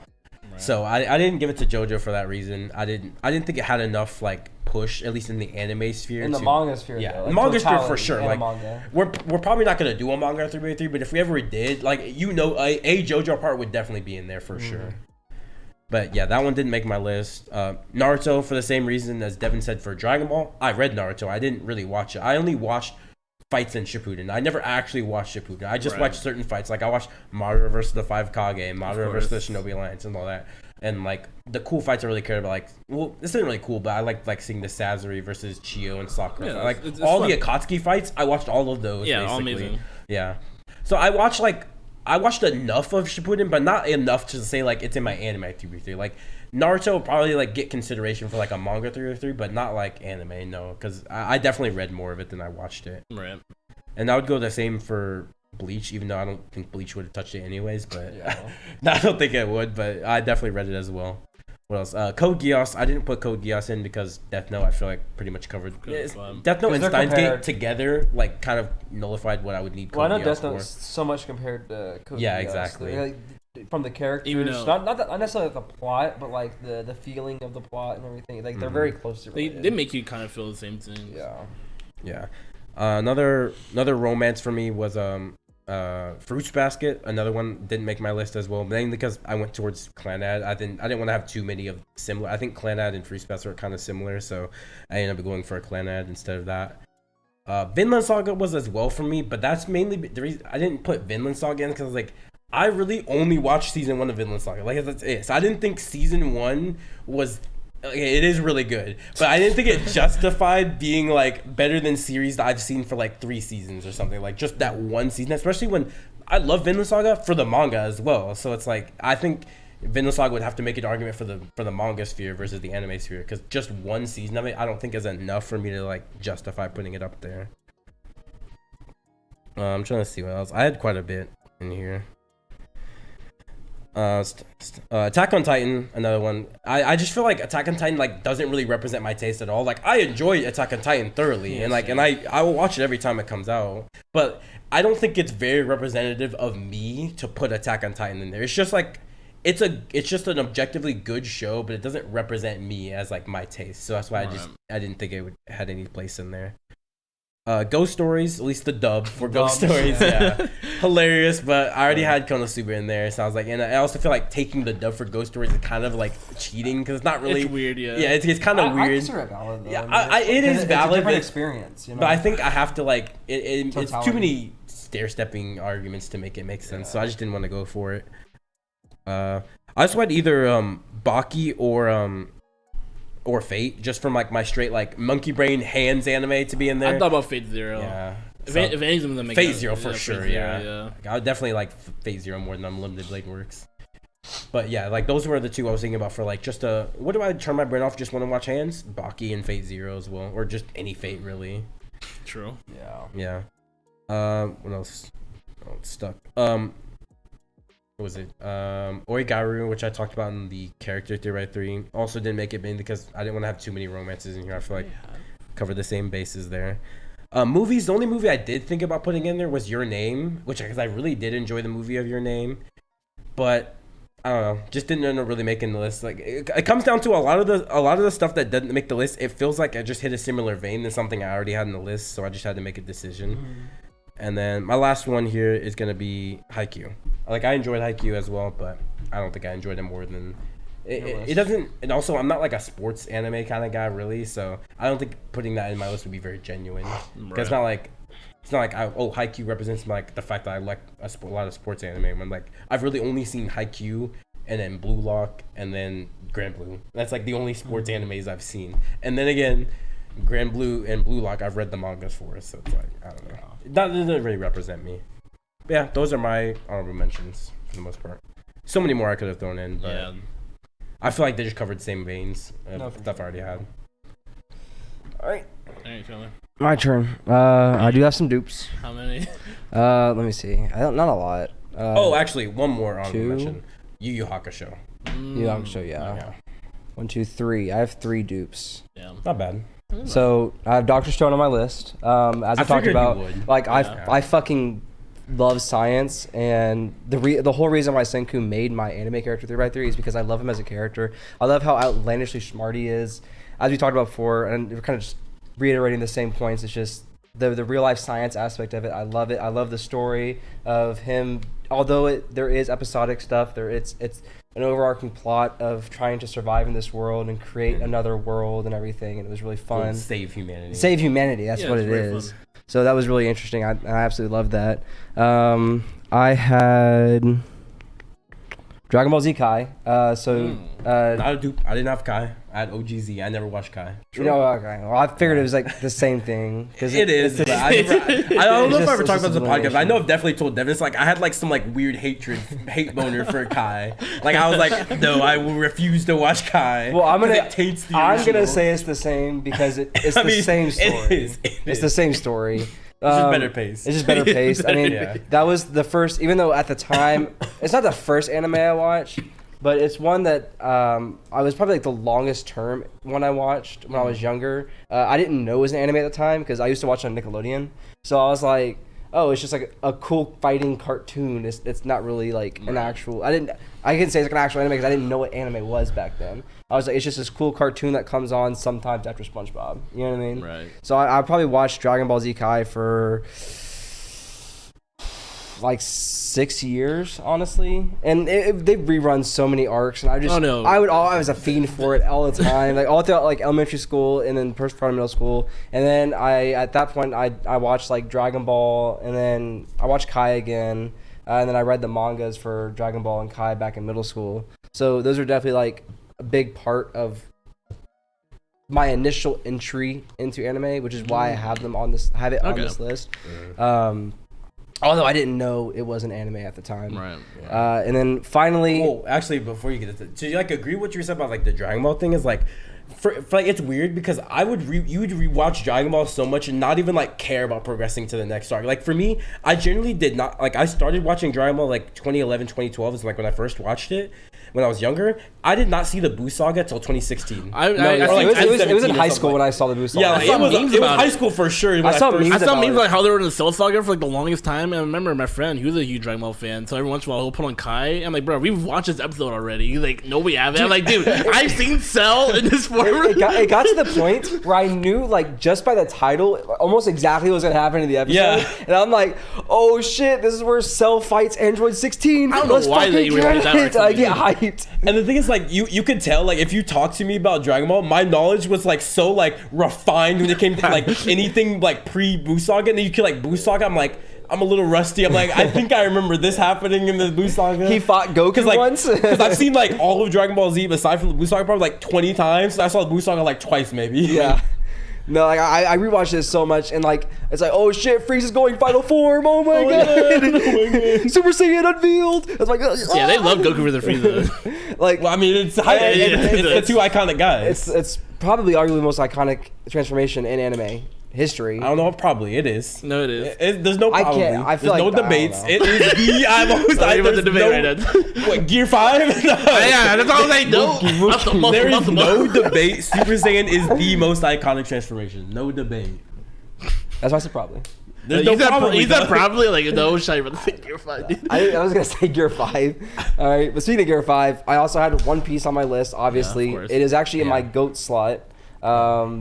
I your number absolutely what? Well, yeah, it's a duplicate though. Yeah, it's a duplicate though. You still so could have. I could have waited, but we've talked about One Piece so much. I didn't want to like. We had a little episode like, dedicated. we've talked about it so much, and then we've also talked about it on this, and I've kind of shared a little bit like why I love it, and you shared like why you love it and everything. And it's like I don't want to build up hype for like what's in the number one slot. And be like One Piece, all right, that's it. Yeah. You know what I mean? So I just want to like get out of the way. It is my like, GOAT. It's like something in your list, like your second favorite. You can build a hype for. Maybe. Like this is the one I'm gonna build up to. I could. No. No. I was trying to think. I'm like, I can't really build up hype because I've talked about everything on my list just about. okay. So it's like they already kind of know my take on everything. But I do love One Piece, although I can admit that it's not an amazing anime, especially when it comes to pacing. It gets really bad. But I've been watching Wano since Act 3 started, so I watch it weekly. And I'm also like reading the manga and shit weekly too. And I absolutely love what they're doing with Wano. The animation is absolutely beautiful. It's stunning. I love the Gear 5 transformation that just happened. Even though like it does have its faults, like they reused the same clip 5 times in 3 minutes. It's an introduction. No, like there's a clip where he's like this and he's bouncing on the I watched ground. the episode. And he just like boing, boing. And it's the same exact clip. But then it's like It is exactly what I wanted from Gear 5 when it got animated. It had the Looney Tunes sound effects, Kaido's reactions. When the fireball comes at him, it was an impact frame of him like drawn out, and he's like, That's my favorite frame of the episode. Who's going? he's like, it's like drawn like really sketchily, or it's like when Kaido's going up, and then it's like there's no outline. It's just the colors. Yeah, like, and it's like Kaido's. Yeah, it's like Kaido's going up, and then Luffy's like, And he does like the little like the little threat. When he puts the eyeballs back, like everything, I loved everything about it, and I am so excited to see more about it. But we've already talked about One Piece so much, I don't want to get too deep into it. But that was definitely, I think it has to be in my GOAT slot. When it comes to just anime, like obviously anime manga is going to be different, but when it comes to this anime game, it's the longest anime I've ever seen. Like not longest like in terms of episodes, but the amount of time I've watched it. I started watching it in like 2014 or 2015. What year did we get in high school? 2015. So 2015 is when I started watching One Piece, and I've watched it pretty consistently since then. So it's been 8 years I've been watching this show. So I just have an absolute love. I've honestly seen up to Fishman Island probably about 6 or 7 times. I'm not even joking, like watching all the way through. So I love the show. I fucking love the show. I'm a One Piece simp, okay?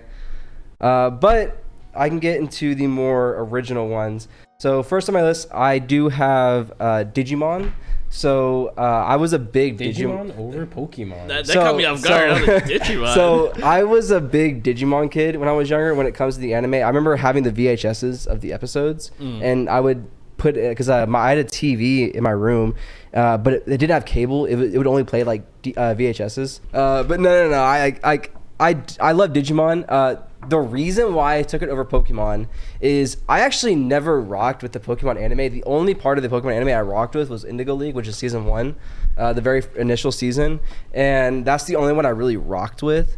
But with Pokemon, when it came to Pokemon, I was more into the card game and the video games. I was never really into the anime, so I couldn't conflate the games and the cards and the anime versus Digimon, where I loved the anime. So it's like two separate things because it's just not part of the same media. It's a different media entirely. But yeah, I love Digimon. I'm depressed that Digimon doesn't have a good game. I really wish that they would have a good game. And the thing is, though, what were they? I'm trying to grasp the concept of a Digimon game. It'd be you can make a Digimon game similar to Pokemon. The only problem is that the downside of Digimon is that you have. Well, okay, so the reason why Digimon is the way it is because people think like Digimon had to compete with Pokemon when it was first coming out. It wasn't competing with Pokemon. It was competing with Tomodachi, the little Tomodachi's. So Digimon actually had a Tomodachi, and it was a digital monster back in the 90s. And in order to promote the Tomodachi-esque Digimon, they made the anime about the Tomodachi Digimon so that they could sell more than Tomodachi. And that was also the same time that Pokemon started gaining traction. But Pokemon had the card game and the video game. So wait, so it was a toy first and then anime? Yes, it was like a Tomodachi toy, and then they made the anime shortly after to promote the toy. I thought it was because Tomodachi was the biggest competitor, or Digimon was the biggest competitor to Tomodachi. And in order to like gain an edge, because Tomodachi didn't have an anime, they're like, we're just making a Digimon anime. Right. And then the game kind of fizzled out, but it would be hard to make a game. That's what I'm saying. I just know my entire life I've just been fiending for like a Digimon centric game. Even if it's just Pokemon reskinned as Digimon. I've played mods where it's just Digimon but Pokemon. It's Pokemon. Man, Digimon are cool, bro. Like, I love how it's like, okay, it's like a blob. Okay, now it's a wolf. Now it's a wolf with a machine gun on its back, and now it's a metal wolf with like wings and like missiles and nukes on it, and then now it's like an omnipotent god. It's like I love the progression of Digimon. It's so absurd, and it scratches in my brain. And I constantly like not fiend, but I always want to go back and rewatch it. And I've rewatched it like probably about 15 times or so, 10 or 15 times.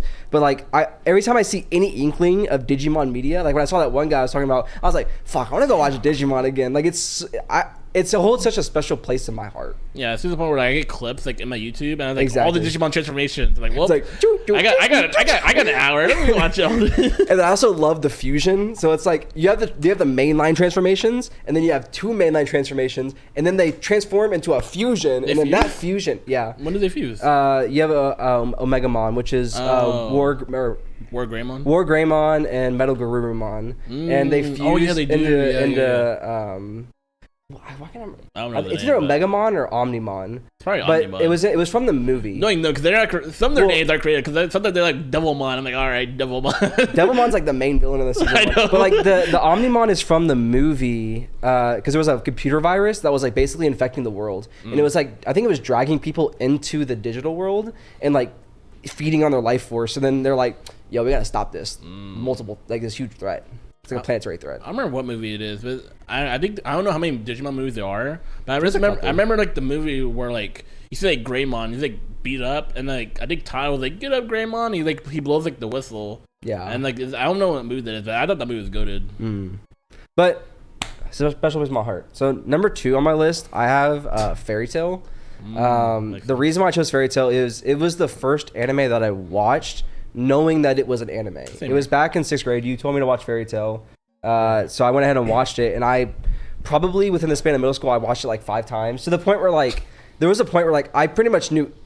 I could tell you like almost episode by episode what was happening. Especially Edalus for some reason. I knew Edalus like the back of my fucking hand. Like I literally before you knew your own brother. They were like Gabe was like, hey, you know about this power up on Tenro? And I was like, huh? Well, actually. And it's like, what about this weird cat from Edalus? Okay, actually, it's not weird because he's the descendant. Like, I would like get, for some reason, I don't even like Edalus. I think Edalus is a terrible art. The way you came to it was that you realized, because you, when you watch shows, if you like stop watching it, you have to start from the beginning. And you I always stopped at every time at Edalus. Because I would finish Edalus, I'm like, that's kind of sucked. I'm going to stop. And then I was like a month later, I'm like, I kind of want to watch Fairy Tail again. So I watched Fairy Tail again, and I just watched Endless. I'm like, damn, I kind of sucked. I was literally going to ask, why'd you watch Fairy Tail 5 times? Because when I watched Fairy Tail, I just kept going. I get to Endless, and I'm like, I'm good. Who told you about Fairy Tail, Deven? It was you. like Who Tyler. told you about Magi? You. Who told you about 7 Deadly Sins? Okay, you. Okay, you got 2 out of 9. Who told you about Black Clover? Was it you? It was me. It was me. It was Jose. Was it Jose? Yeah. I told you about Black Clover before you knew what it was.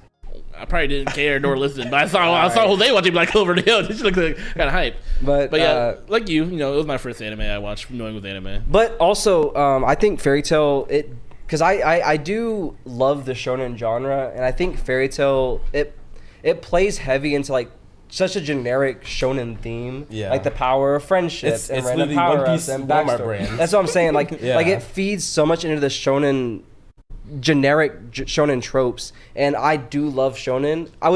I was actually debating between Fairy Tail and My Hero because I also do love My Hero a lot. Like I watched it when it came out, and then every season that it came out, I rewatched it. So like when 2 came out, I watched 1 and 2, and then 3, and then 1, 2, 3. I watched it so many times. I do love the manga. I love how it got darker and grittier. But that's like me being an adult. I think if I was a kid and read that, I'd be like, if I was a kid, when I was in high school when I was watching it, and I read that, and I'd be like, that shit sucks. You should have stayed goofy and wacky and zany and superheroes. But it always did kind of have the dark underlying themes with it, and then they just brought it out to front. Yeah, like there was a lot of stuff into it. But I went ahead and chose Fairy Tail because it also has the additional factor of it was my first anime that I knew was an anime. And it's not the anime that got me into anime, but it's the one that planted the seed in my head. Dude, genuinely though, I feel like Fairy Tail, at least back then, not anymore. It was a back gateway. then. It is such a good game, which why I threw it at everyone. I was like, hey, like if you talk to like anything I met from like 2014 to like 2015, like middle school, or actually I guess 2013. Like 2012 if you ask him, 2015, and Gabe talked to you about anime, he told me to watch Fairy Tail. Tail. That's I was telling that. I was like, Mike, watch Fairy Tail. Tyler, I got you. Let me slide you some Fairy Tail.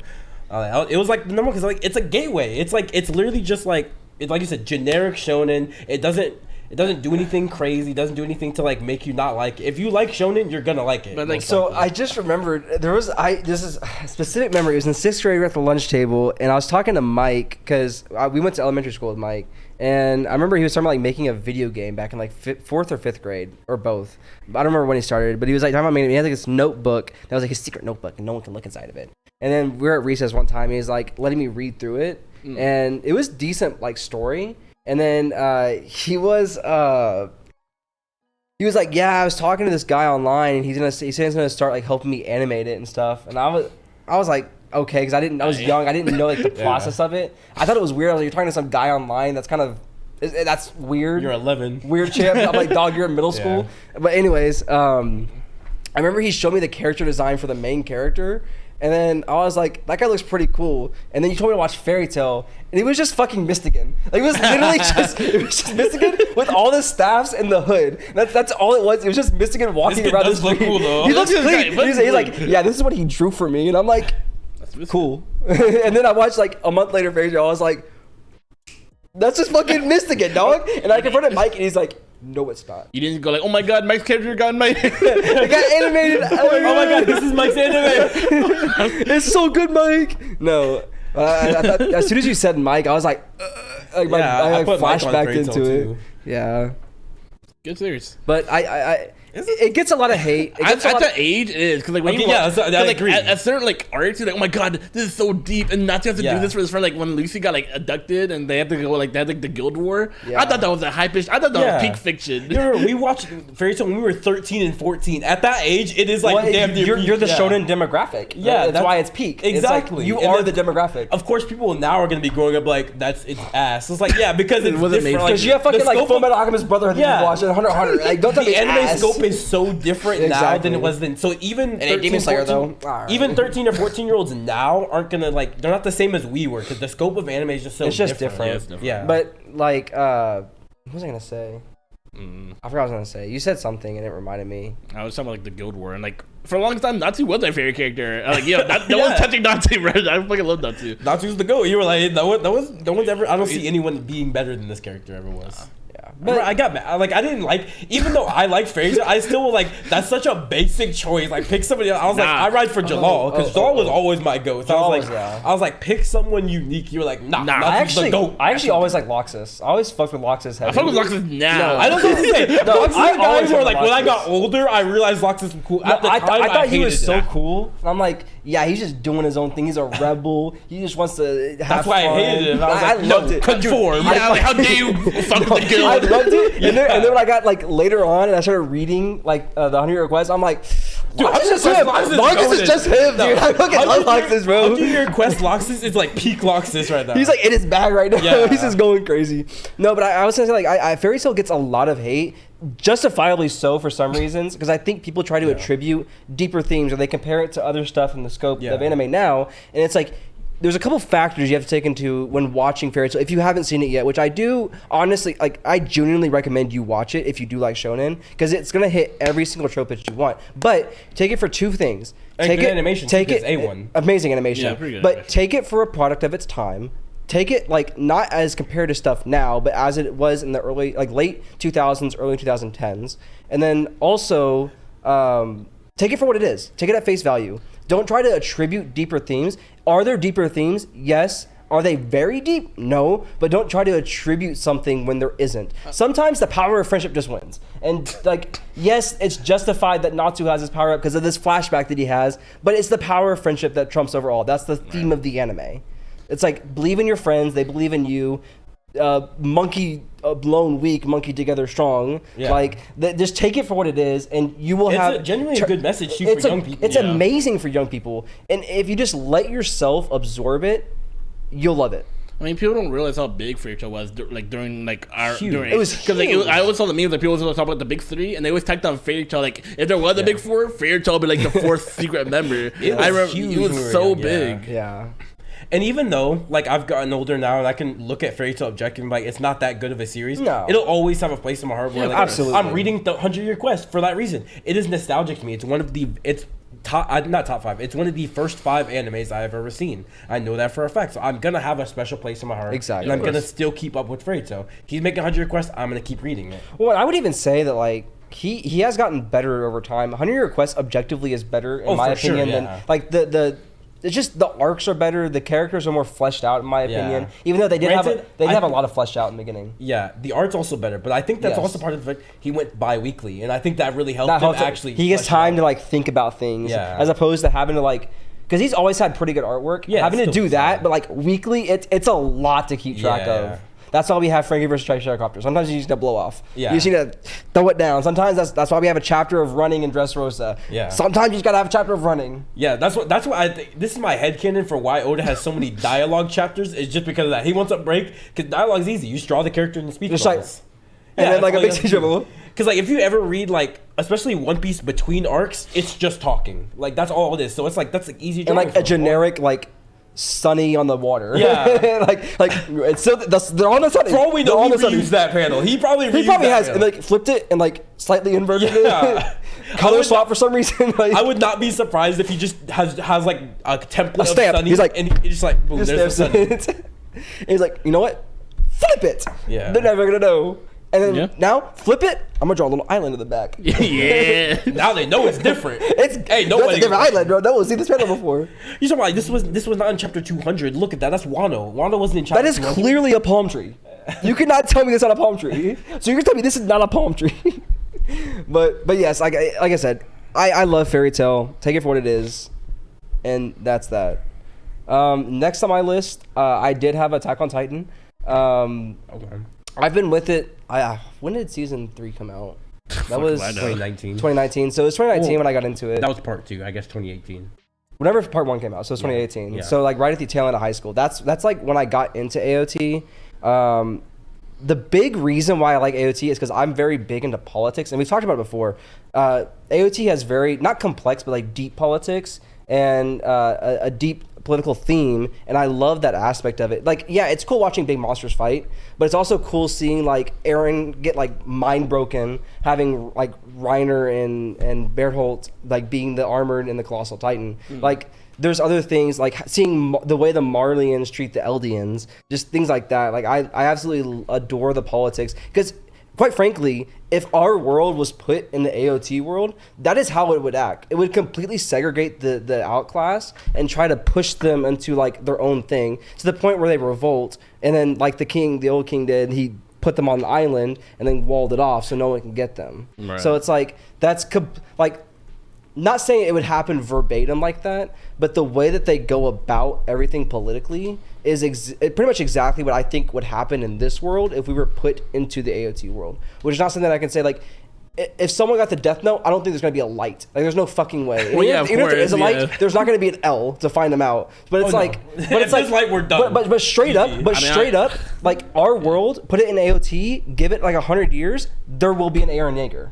It's like I can definitely see someone being an Eren Yeager. Yeah, because like a lot of the things that we're like pushing like the Marleyans is fear. Like exactly. If we knew Titans existed in another country, we're like, no, fuck that. Like, what? No, get the fuck out of here. We're gonna ostracize you. Like, and it's also like holding on to like the sins of thy father. Like, yeah, this shit happened 1,000 years ago. You still should lick my boots because you're a fucking scum. Look what you did to my ancestors.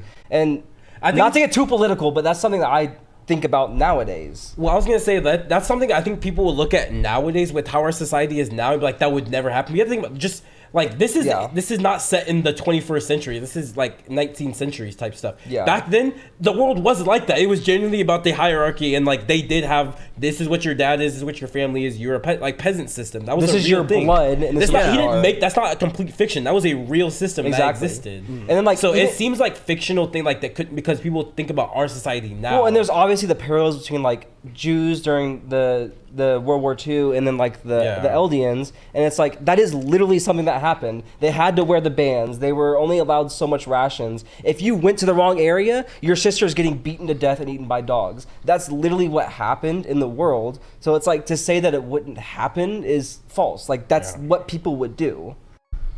Yeah. But I love AOT. I've seen it so many times. Matter of fact, this next anime I'm going to watch with my dad is going to be Attack on Titan. Well, I'm debating because I kind of want the final part of the final season to come out fully. Because when is that supposed to become? Isn't it this year? I heard fall. Okay. Like Who October knows? probably. At this point, Because that's they what did I'm like, waiting they did to like the finish first it too. couple, right? Yeah. Episodes. So like they said It it's was going like to be. one They said it's episode. going to be like. Yeah, it was like an special. hour. Oh, it was like an hour long. Yeah. That's what it was. Yeah. But knowing my dad, he's gonna get to the end of it. And he's like, "Where's the rest? What happened?" I'd be like, "It's not animated yet." Yeah, and just he's wait. like, "Oh, so it's just invincible again." I'm like, "Yeah, basically." You might as well just wait because this is. Yeah, I was gonna wait, but it's like the instant all of it is out. Bet your bottom dollar I'm rewatching all of Attack on Titan again. And I'm gonna love every single moment of it going crazy. through it. Also, Attack on Titan, you'd be bugging to say it's not a masterpiece. The amount of prep work that goes into Attack on Titan, like even looking at like the butterfly when Eren wakes up in chapter 1 is related to something that happens at the in the manga. Like the flower field, the tree, everything is symbolic of something that happens later on. Literally, the first episode is was it To You 1,000 years ago? Yeah. And then in the last episode or last one is From. So it's like the constant cyclical nature of it is just absolutely beautiful. No, it's pretty cool. I don't. Me, Eduardo, Eddie, and Jose all say Isayama is who people think Oda is when it comes to actual foreshadowing. For foreshadowing, because he's Isayama, actually foreshadowing. he foreshadowed everything. I don't know about everything, but Just a lot of the major it. stuff. Yeah. Yeah. Like Reiner being able to read, like there's so many things. Like Reiner reading like the language. No, it was and shit, the like, how do you read fact that that Reiner read it, and then Ymir also read it, and then figured out that Reiner read it, and then Reiner was like, "Oh shit, Ymir can read this." And it was like, "What the fuck?" And then they were like staring down, and there was I can't remember. I think it was Reiner. He pulled a knife out of his pocket. He was about to transform into a Titan, and then the Titans busted into the castle. So they were like, "Oh shit, we should go take care of this." But Reiner was literally about to like attack Ymir because he's like, she knows. I can't have her figure it out. Yeah, during that same Also, part, the infamous scene with Bertolt about to his bite? face. Yeah. Yeah, he's I like, love that. It's just so like at the much, time you don't dude. even think about it. No, You don't think of it, you don't see it. No, when Marco died, and then everyone's like, "What happened to Marco? Oh my god, he's dead!" And then Reiner and Bertolt are the reasons that Marco died because they threw his ass to a Titan. Like, it I just love goes that. It's so a crazy series that you enjoy so much more after rewatching it because When you there's know so everything. Because like we say, Isayama is who people think Oda is. He actually foreshadowed a lot of these things, and going back and rewatching it, you can be like, "Damn, I didn't even see that the first time." The scene when they were fighting against the Titans at the beginning, when Eren first turns into the Titan, and you see the background of Eren and Zeke in the background talking in the building, and then it cuts to like you can like see in the anime when they're talking in front of the same building during the same fight in a memory of Eren's. Yeah, and like because you see them only when Eren is going crazy as a Titan, but when it's from another person's perspective, they're not there because it's in Eren's head. It's just absolutely bonkers amount of like amazing. stuff that goes into the AOT. It's just nuts. Him as a writer is like peak. He's like one of the best writers the manga really has is. seen. He knew almost exactly what he wanted to do, and he just started drawing. This is why we need him to make another manga. He wants to retire after Attack on Titan. He's like, I want to retire. And like, what's it? Basatsu, the magazine, like they're like begging him like make another manga. No, straight up, you don't even have to draw it. Just storyboard. Because honestly, his artwork kind of bad. No, it is kind of bad. Every character looks almost the same. Yeah. Every blonde looks like Armin. Every brown hair looks like Eren. But it's like storyboard it. We'll give you an artist, dude. Imagine we'll bring Isayama and Yusuke. We'll bring Yusuke in here. I know we and you always go bring up storyboard with Yusuke, him. but like imagine Yusuke and Isayama though. Dude. They would cook. They would. They would absolutely cook. I just absolutely like. you would actually have to be bugging to say AOT is not a masterpiece. You would actually have to be on something. Either you didn't finish it, or you just are being a hater. There's no way. It can also just not be your thing. Like it's No. just it's not. I mean, like objectively, it is a masterpiece. You cannot say that it's not a masterpiece. I mean, there are a lot of people that say like, yo, AOT, like overrated. Overrated, yeah. But I think people that's just just want to a be hater, different, though. though. Yeah. I think a lot of people just want to be different. That's why I say, like, if you're being honest, 100% truthful, objectively looking at it, you cannot say it is bad. Yeah, because the thing is, like, even for a hater, like, I've always said I'm a hater. I'm a hater, too. Oh. I'm not going to sit here and say Respect objectively game, though. One Piece is ass, though. I'm not gonna, respectively, I know One Piece is not ass. There's no way I can genuinely, like, believe that I say One Piece is ass. You can have a subjective opinion and hate on it, yeah. I could be like, okay, I think One Piece is a little overrated by the fans, because that is true. I do think they do overrate it, yeah. But I'm not going to sit here and be like, is One Piece, like, below 8 out of 10? No, it's not. Like, objectively it's a really good, well-written story. Well, and I like that. I can't hate on it. That's why, like, not that I think it should be implemented in a lot of like Mal or something, but it would be cool to have like an objective and a subjective. So, what do you objectively think this is, and like, what is your opinion on it? But a lot of people don't have any differentiation. No, but that's just for you though. Like, it's not going to impact like ratings or anything like that. Because I would love to like.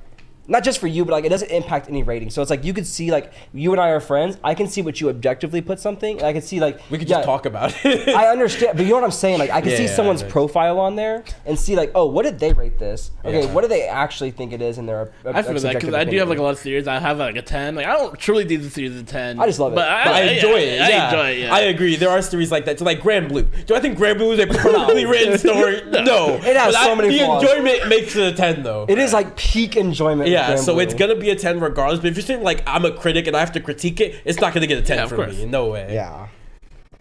But yeah, that's just how the medium is. Though. I think we should stop talking about it. I think we should keep talking. You should finish your thought. Okay, I was just saying, like, I think when it comes to like the objective, a lot of people cannot differentiate their objective taste with their enjoyment. They think, like people like Jose, he can't do that. It's just he either likes it or he doesn't. He can't just like say I think objectively this is good, but I don't enjoy it. Like it's not a lot of things a lot of people can do. Yeah, exactly.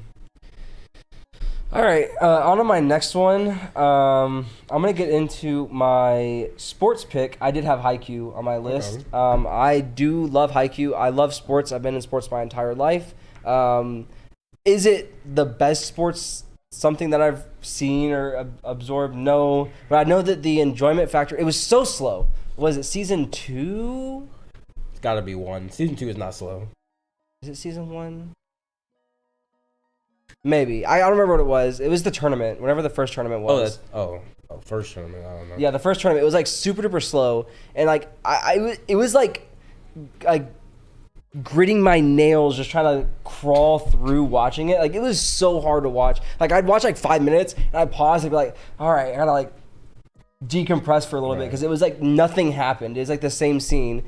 And it's just funny because then you get to season 3, which is just the final game. Yeah. And I'm like, I'm nonstop hyped the entire time. And they reuse like, oh, I'm reaching for the ball for 5 minutes, but I'm like, get it. I'm like edge of my seat. I'm just fiending for like, just get the ball. You know what I mean? Like, I absolutely fiend for it. And not to say that is the specific reason why, even though, like you said, I haven't seen a lot of sports anime or read a lot of sports manga, but I do love the medium because I do love sports. And it's cool seeing sports in that light and something that you don't typically see. And I'm not to say that it's the reason why I got into sports anime or manga, because I haven't, but like it is a huge factor as to like why I do enjoy that. Because like I would have never have thought like, oh, I'm gonna watch like fucking Shield 21 just because I like football. But I'm like, I like Haikyuu, and you like Haikyuu, sports. That's not the only reason he said, but like you like football, I guess. And it's like funny and cool, and I'm like, all right, cool. And then I fucking love Shield 21, so it's like it definitely exposed me to a different aspect of a medium that we obviously all love, you know? Yeah.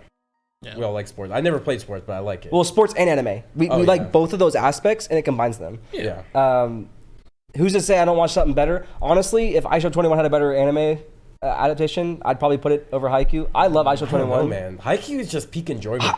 That's the thing is like, I think I did enjoy like because you haven't read Shield 21. No. Like the hype in Shield 21 is pretty close to on par with Haikyuu. Like they are both absolutely nuts. And I also have the added aspect of like loving football and then knowing the mechanics of football and strategies and seeing them deal with stuff. Even just ridiculous stuff like the devil bat ghost dive, where basically he just like phases out of existence for like a millisecond. do So that? he can't. Yes, They do that? Yes. So he's like so he has the devil bat dive where he like jumps up and dives. It's just a dive, right? Oh, and they then come he up had the ghost run where he takes like he takes like 2 steps at the same time. So then it's like a mirage. So then he's actually like he's in both places at the same time, but also not in either place. He's just not there. So regardless, He doesn't exist? no matter which image you go for, you're wrong because he's in the other. It's like Schrodinger's position. Whoever you attack, you're in the wrong. So then you have to like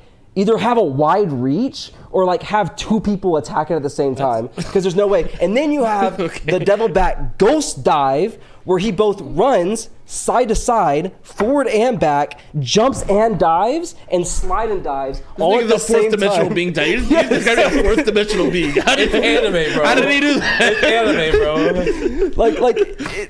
I mean, Devin, there's a high schooler in the anime. He's a quarterback who has the absolute fastest reaction time of all time. His brain instantly sends signals to all of his nerves so he can react without his brain recognizing what's happening. Man, Ultra Instinct then. Yes, he's Ultra Instinct. And he was a quarterback, and he also played linebacker. So it's like, he get And the second that ball snaps, he's like... and he's the guy that broke the devil, because like, he's like, all right, I'm gonna go step. And he's like, I'm just gonna stand still. And he's like, what do I do? He had no openings. And he's like, I'll just wait for you to come to me then. And he's like literally standing like this. He's like, I'll just wait.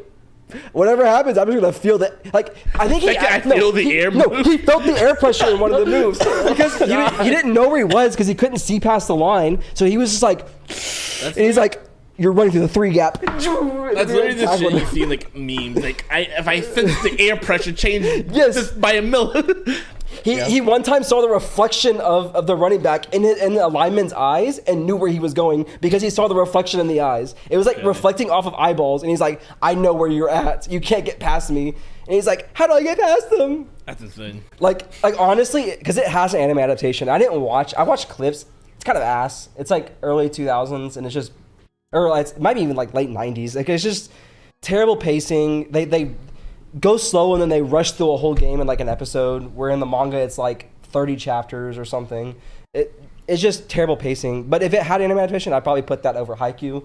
But because I don't have another thing like that, and Haikyuu's not a bad thing, I don't think, to put up there. It's definitely like the peaks of Haikyuu are just absolutely goo insane. Yeah. So my 3 slot, I actually did put Stone Ocean Part 6. I've said for a long time, obviously, if you are a fan of the podcast, you know that we love Part 7. It's like the best part in JoJo's. But I've always said, like before the Part 6 anime was out, like while Devin puts that back for me, I've always said that once Part 6 is an adaptation, it will be the best animated part in JoJo, no holds barred. I've held Part 4 to such a high esteem for so long that it was hard initially for me to put Part 6 over Part 4, because I do love the cast of Part 4. I love the villain of Part 4. I love the stands of Part 4. It's cool seeing JoJo just being chatty and seeing Koichi being him.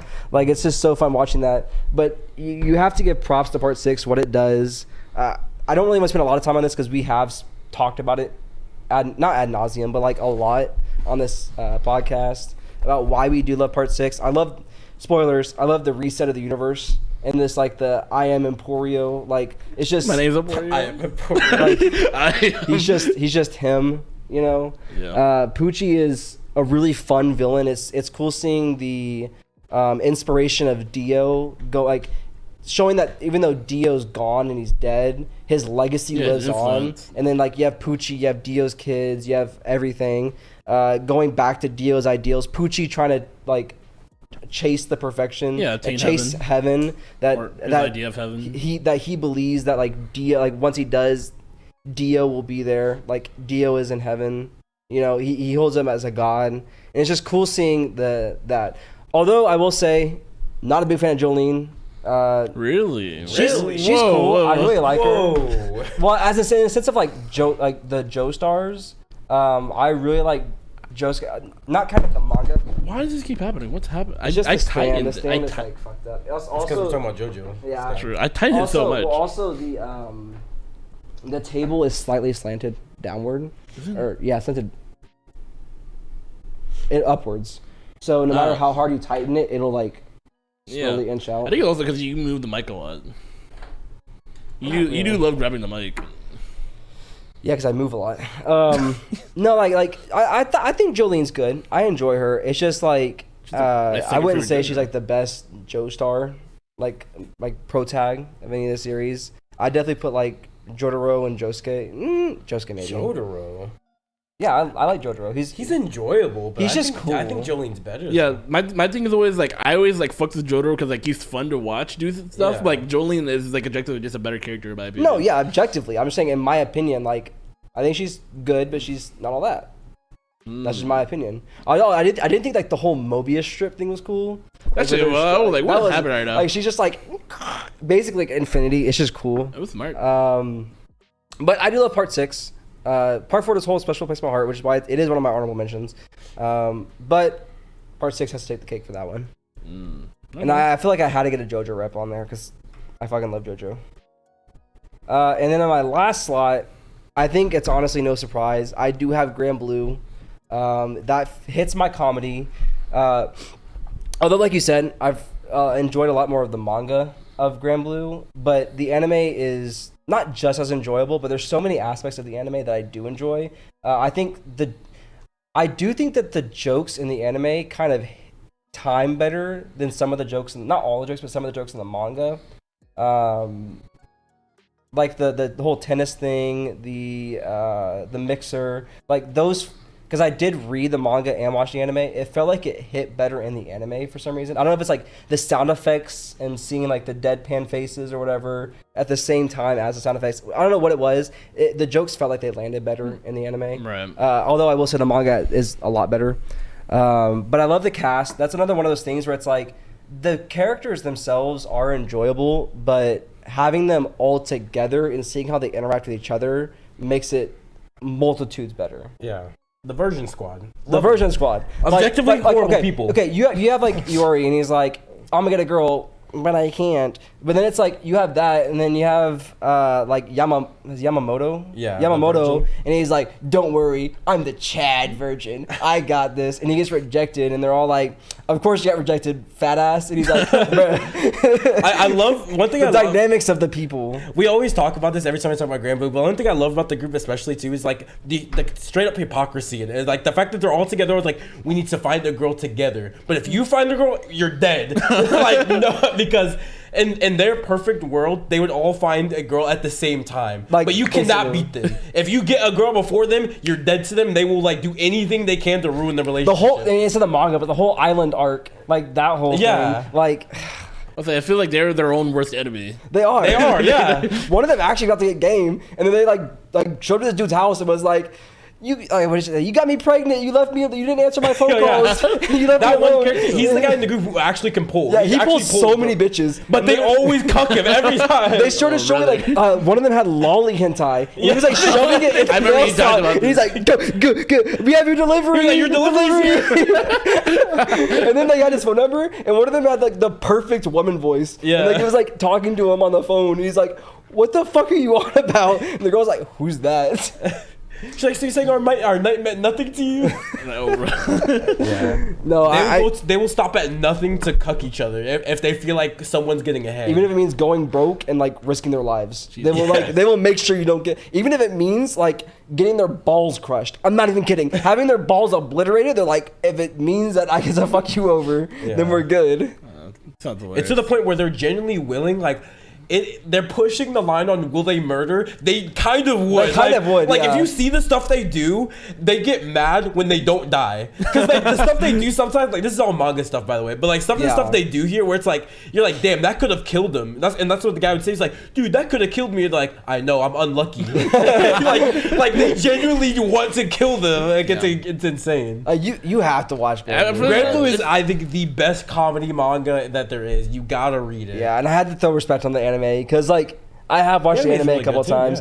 the fucking animation, like of the water scenes. I've seen the anime like 3 times. Like the fucking aquarium under the ocean, like everything is just absolutely beautiful. Oh, yeah. I didn't even fuck with diving like that before this. I don't either. I want to go diving now. That's the thing. Like when we go to Japan, I want to go to fucking Osaka and dive. Wait, this is what me and Sarah talked about when we were like, dude, before we read Grand Blue, did not care about diving. I read that like, shit I about want to diving. dive now, low-key. Like, I want to go to Osaka and fucking dive the way they. I want to go get drunk at a fucking bar, have a big old like suicide drink of alcohol, and then go diving. Juice, yeah. The jungle juice of alcohol in Osaka, the jungle juice, and then fucking go like dive. Yeah, that anime or that manga generally makes me want to dive. Like, and I've never even considered it once in my life. I can't swim, but you know what the biggest thing is? The main character also can't swim. That's what got me. I can't swim. I can dive. Because you don't need to swim to dive. You just like float. Yeah, because you actually don't need to. That's what convinced me. Because you What do you mean dive? You mean like off like a diving board, right? Like, No, like scuba No, diving. like It's scuba diving. That's what you mean. I thought you meant like off. But they control the depth with a gauge. So it's like you swim down,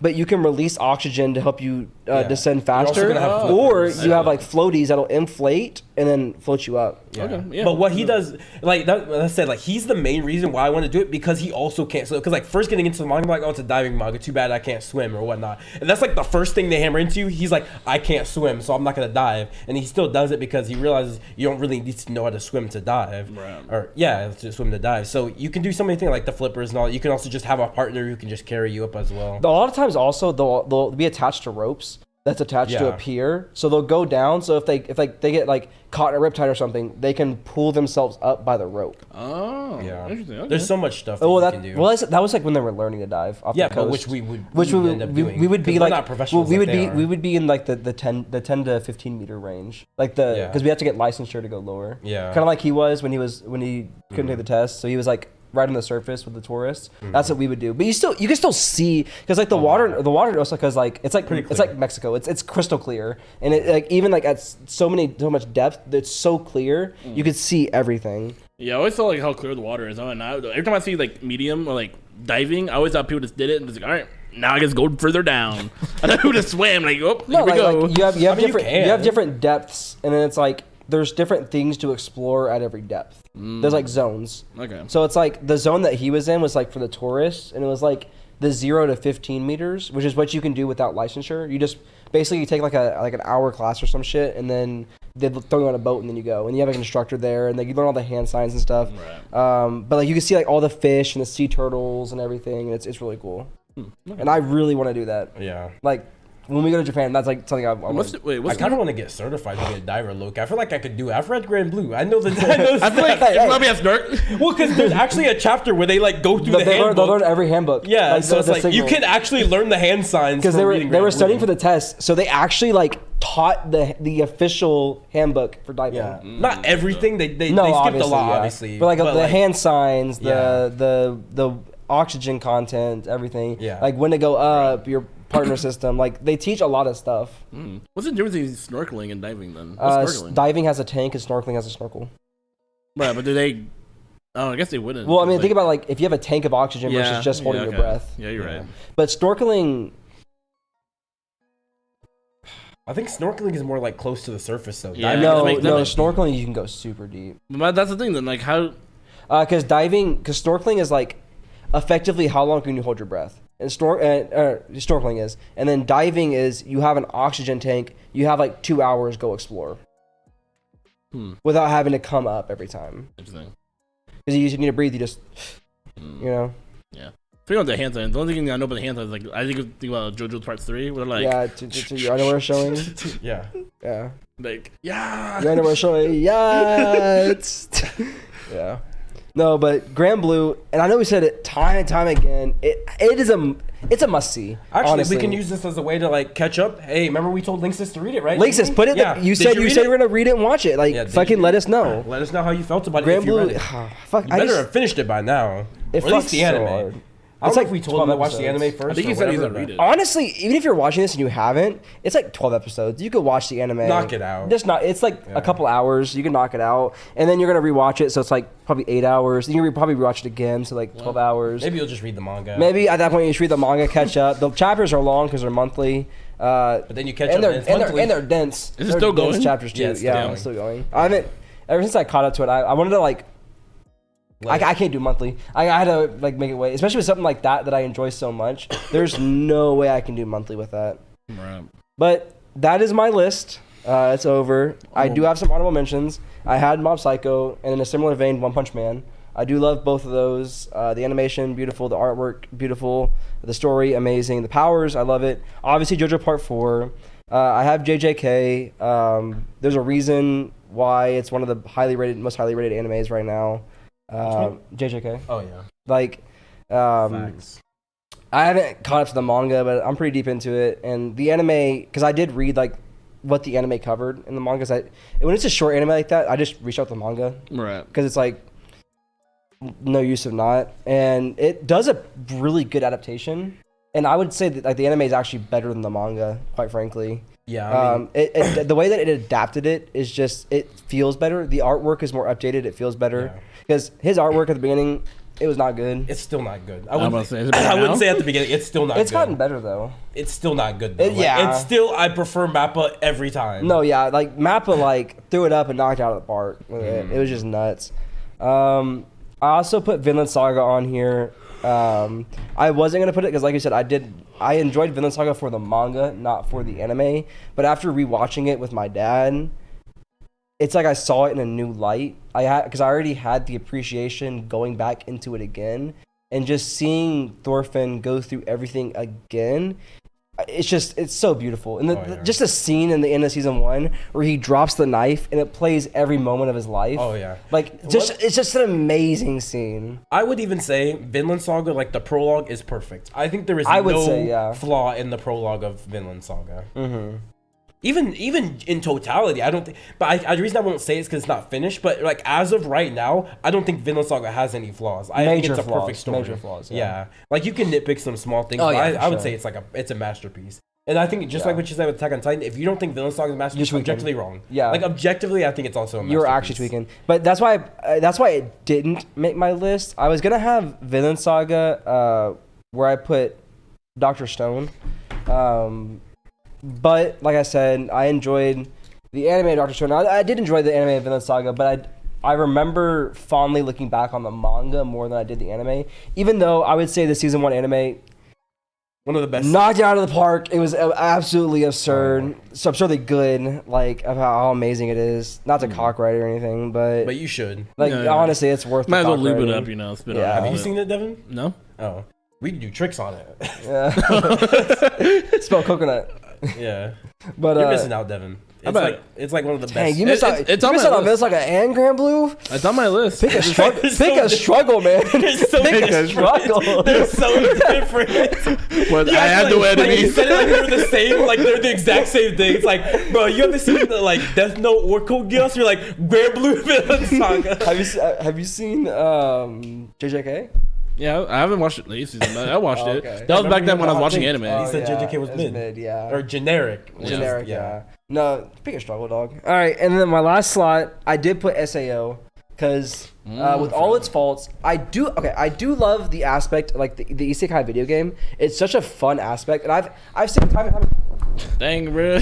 I've said it time and time again. I genuinely do think if they fleshed it out more, it'd be more popular. It wouldn't get as much hate.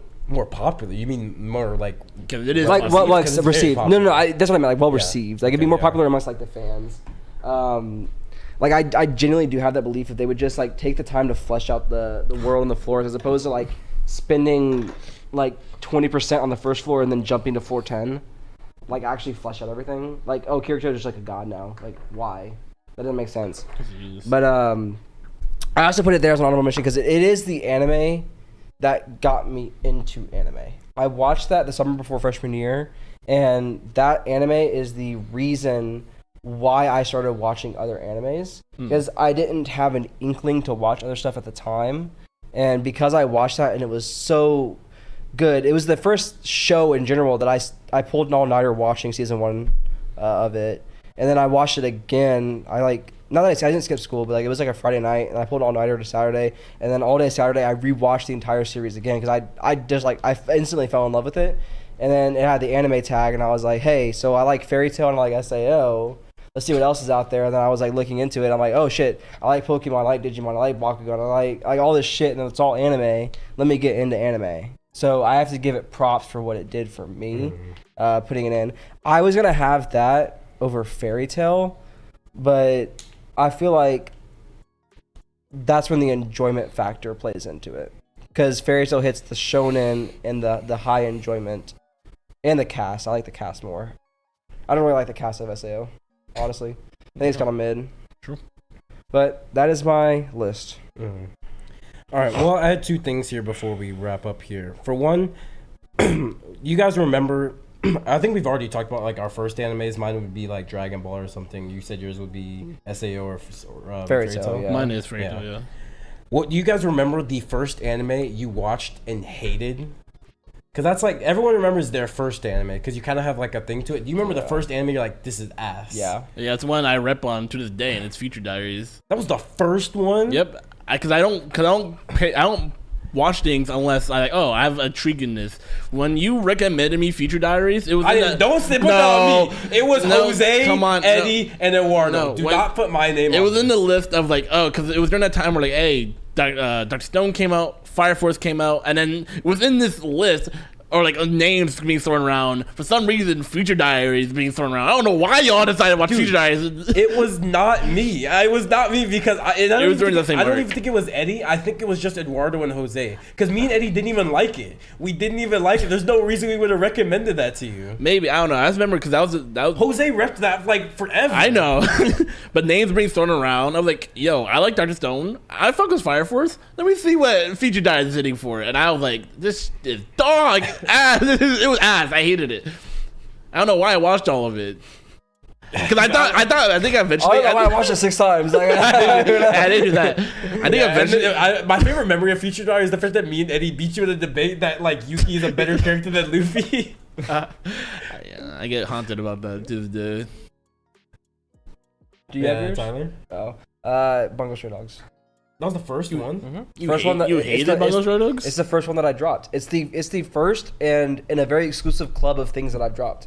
Yeah, but if you drop it, I mean, I guess that does mean you hate it. I said it was so boring that I'd rather do almost anything than watch it. Wow. It was like pulling my hair out to watch it. I didn't hate it that much. I mean, I don't think I even hated it. I just thought it was okay. No, yeah, I just thought it was all right. I had no hate for it. That's my opinion, and you know this. I've talked to you about this.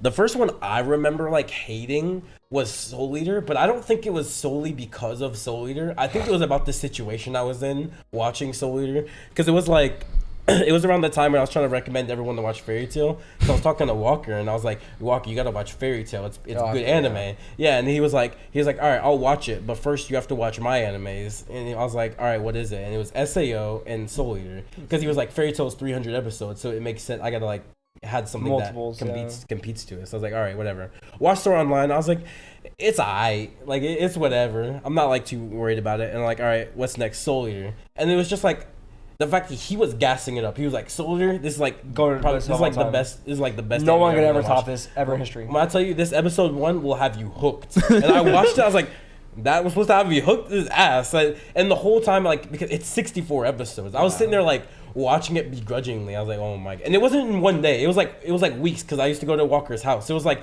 every time I went over, it's like, all right, it's Soul Eater time. I'm like, the worst time. I can't stand it, bro. So yeah, I remember Soul Eater is like the first one I remember hating. Yeah, because my drop list isn't that big. Because I was looking at my anime list. I've only dropped like 3 animes my entire life. I have 2 animes that I've truly dropped. There's obviously shit like One Piece where technically I've dropped, even though I picked it back up, but I dropped it because I just read the manga. So I don't know. Technically, I did. You could say that dropping. Yeah. So it's like I don't count those in like my dropped. The 2 that I've dropped, Bungo Stray Dogs and Steins Gate.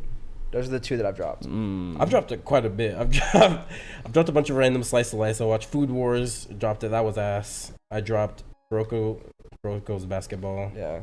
I also dropped Noblesse. That shit was ass. I don't even know what I was thinking about reading that.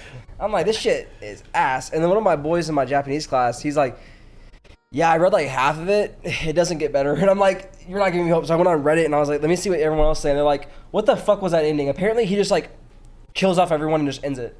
That's the ending. And I'm like, that's the vampire right is it. And I'm like he's now gay apparently. And I'm like, of course it's a gay vampire. But like, I was like, so he just like kills off all the side characters. The main character, the character that I thought would be the main character is just like some side piece. he's like, nothing. And I'm like, I'm not even gonna read it. And I started reading Leviathan. Best choice I've made this year. Like Leviathan it's a webtoon. It's not webtoon. It's a manhwa. It is so fucking good, dude. It is so good. Best choice of my day. All right. And then the last thing I wanted to get to, we don't have Eduardo's 3x3, but we do have Jose's 3x3 to drop as well. Oh, really? He made one. He's not here to defend it though, or whatever. But he's got Rakada Kishino Cavalry, which is Chivalry of a Failed Knight. Yeah. Given, Naruto Part 1, Death Note, Food Wars, Fairy Tail, Bungo Stray Dogs, Sword Art Online. He said Ikidaki no Seki, but if you don't want to count that, I don't think we should count Hajime no Ippo. Why are those the two options? This is everything that changed out. Everything that changed out. He has his goat and his other goat. He's like, just pick one. I don't need both. Just pick one. One of them might go. I don't care which one wins. Just pick. But if it doesn't make it, it doesn't make my list. It's not the duality of man, Ikidaki Seki or Hajime Ippo. Because they're both the goats. For so what it's is a man? What has he got? Hajime Ippo is his goat in manga. It's not his anime goat though. He loves the anime though. He always watches but it's not his goat though. Like his anime goats would probably be closer to like Ikidaki Seki, SAO, Food Wars. Counting hentai as the anime now? It is an anime. Oh, it is an anime. What, are we gonna do a hentai 3x3? If you want to add hentai 3x3, let us know. Wait, what's that idea that what did Trash Taste do with their hentai episode? Did they each bring one hentai? So they made the other told two read their hentai. watch. Yeah. I think it was watch and read. I think one watch and one read. Okay. No, it was three. I'm pretty sure. Because it was. Well, I think it was options. Some had like some people made watch, and then some people like, oh, this is one. Oh no! It was on a per person basis. Yeah. So like they gave like you an anime and a manga, gave you an anime and a manga, and then you have to like watch them. And they did that for. Oh right, yeah. So it's like okay, you're gonna watch this, and then you're gonna watch this. Yeah, because I remember Connor was like, bro, why the fuck you made me watch this Goblin, bro? I can't stand Goblin. Oh, like the Goblin. Yeah, like I can't stand this shit. And Connor's like, no, it's good. Garth's like, no, it's good. He had like a huge ass TV in his living room. He's just like watching hentai on this big ass TV. He's like, I wasn't even jacking off. I was just sitting there watching it. Yeah, you guys should do that episode. You have Jose, Eduardo. They love watching hentai. Maybe not Jose anymore. He kind of retired from the hentai game. I'll produce that episode. But Eduardo, you produced him. Eduardo I'll still be watches producer. hentai. I'll be Does he? producer. I'm sure he does. I don't talk to him, but I look at Eduardo. Yeah, he you're watches hentai. Oh yeah. I haven't seen hentai in so long. The hentai game fell off. But yeah, that's all we got. Eduardo didn't want to make a 3x3. He's a bum. Because he ain't got. He's like, I ain't got 9 animes. Bro skipped the gym this morning. I was like, why? He's like, I gotta clean a house today. I'm like, a house? A house. It's like 3 a.m. dog. And you're coming. I gotta clean the house at 3 a.m. I'm like, dog, we will be done by 6:30. I'm talking about we gotta go clean the house, not at 6:30 in the morning. And I didn't end up getting to ask the intern, but if I do end up asking, but I'll throw that one up as well for his as well. I think if intern does end up making his list, I think we'll throw them all in the voting process. Like Jose's will be up for voting as well. Everyone's. I don't think I want to put Ikidaki Seki solely because I think that would sway the votes. You know how many people love hentai? They'd be like, Jose wins solely because of hentai. He's the goat. So we're not gonna do that. True. But I think we'll throw all of us in there, get a little 5-vote action going, and see what happens. And then that pool for like who's the favorite of all this is gonna be pretty big. Yeah. The penta vote's gonna go crazy. The penta vote? Yeah, it's a 5 vote. Oh yeah. Oh okay. Well, 6 vote. The water. No, it's 5. Oh, I was not gonna make one. Yeah. The sexa vote. Sexa vote. Yep. All right, but that's all we got. That's all we got for you guys here. Oh, am I outroing it? Okay, yeah. That's all we got for you guys here. Pause. How about you, outro? No, I got it. No, all right. Thank you. I let Brad know one intro. All right, let us know down below your goats for animes. If you want to drop your anime 3x3 as well, that would also be appreciated. We'd love to see that as well. Links. You watch Grand Blue. We know. Even though we know we don't really interact with you guys in the comments as much as we used to, we definitely do still read it. So don't be discouraged and not to like drop stuff just because we don't say anything back to you. We still read it and we still do enjoy having the feedback. I try, at least I should try more to like interact with you guys more. But yeah, definitely do drop it down below. We'd love to see what you guys anime 3x3s are, and make sure you tell us what your goat is. Like specify the goat so we kind of know like who you were repping and whatnot. What else we have? I don't know. Anything surprising to you? What's an what's an anime that you hate as well, or the first one you hated as well? Let us know that one too. And yeah, I guess that's pretty much it. You know, follow all the stuff down below, like, comment, do everything we always ever ask you to do. And we'll see you guys next time.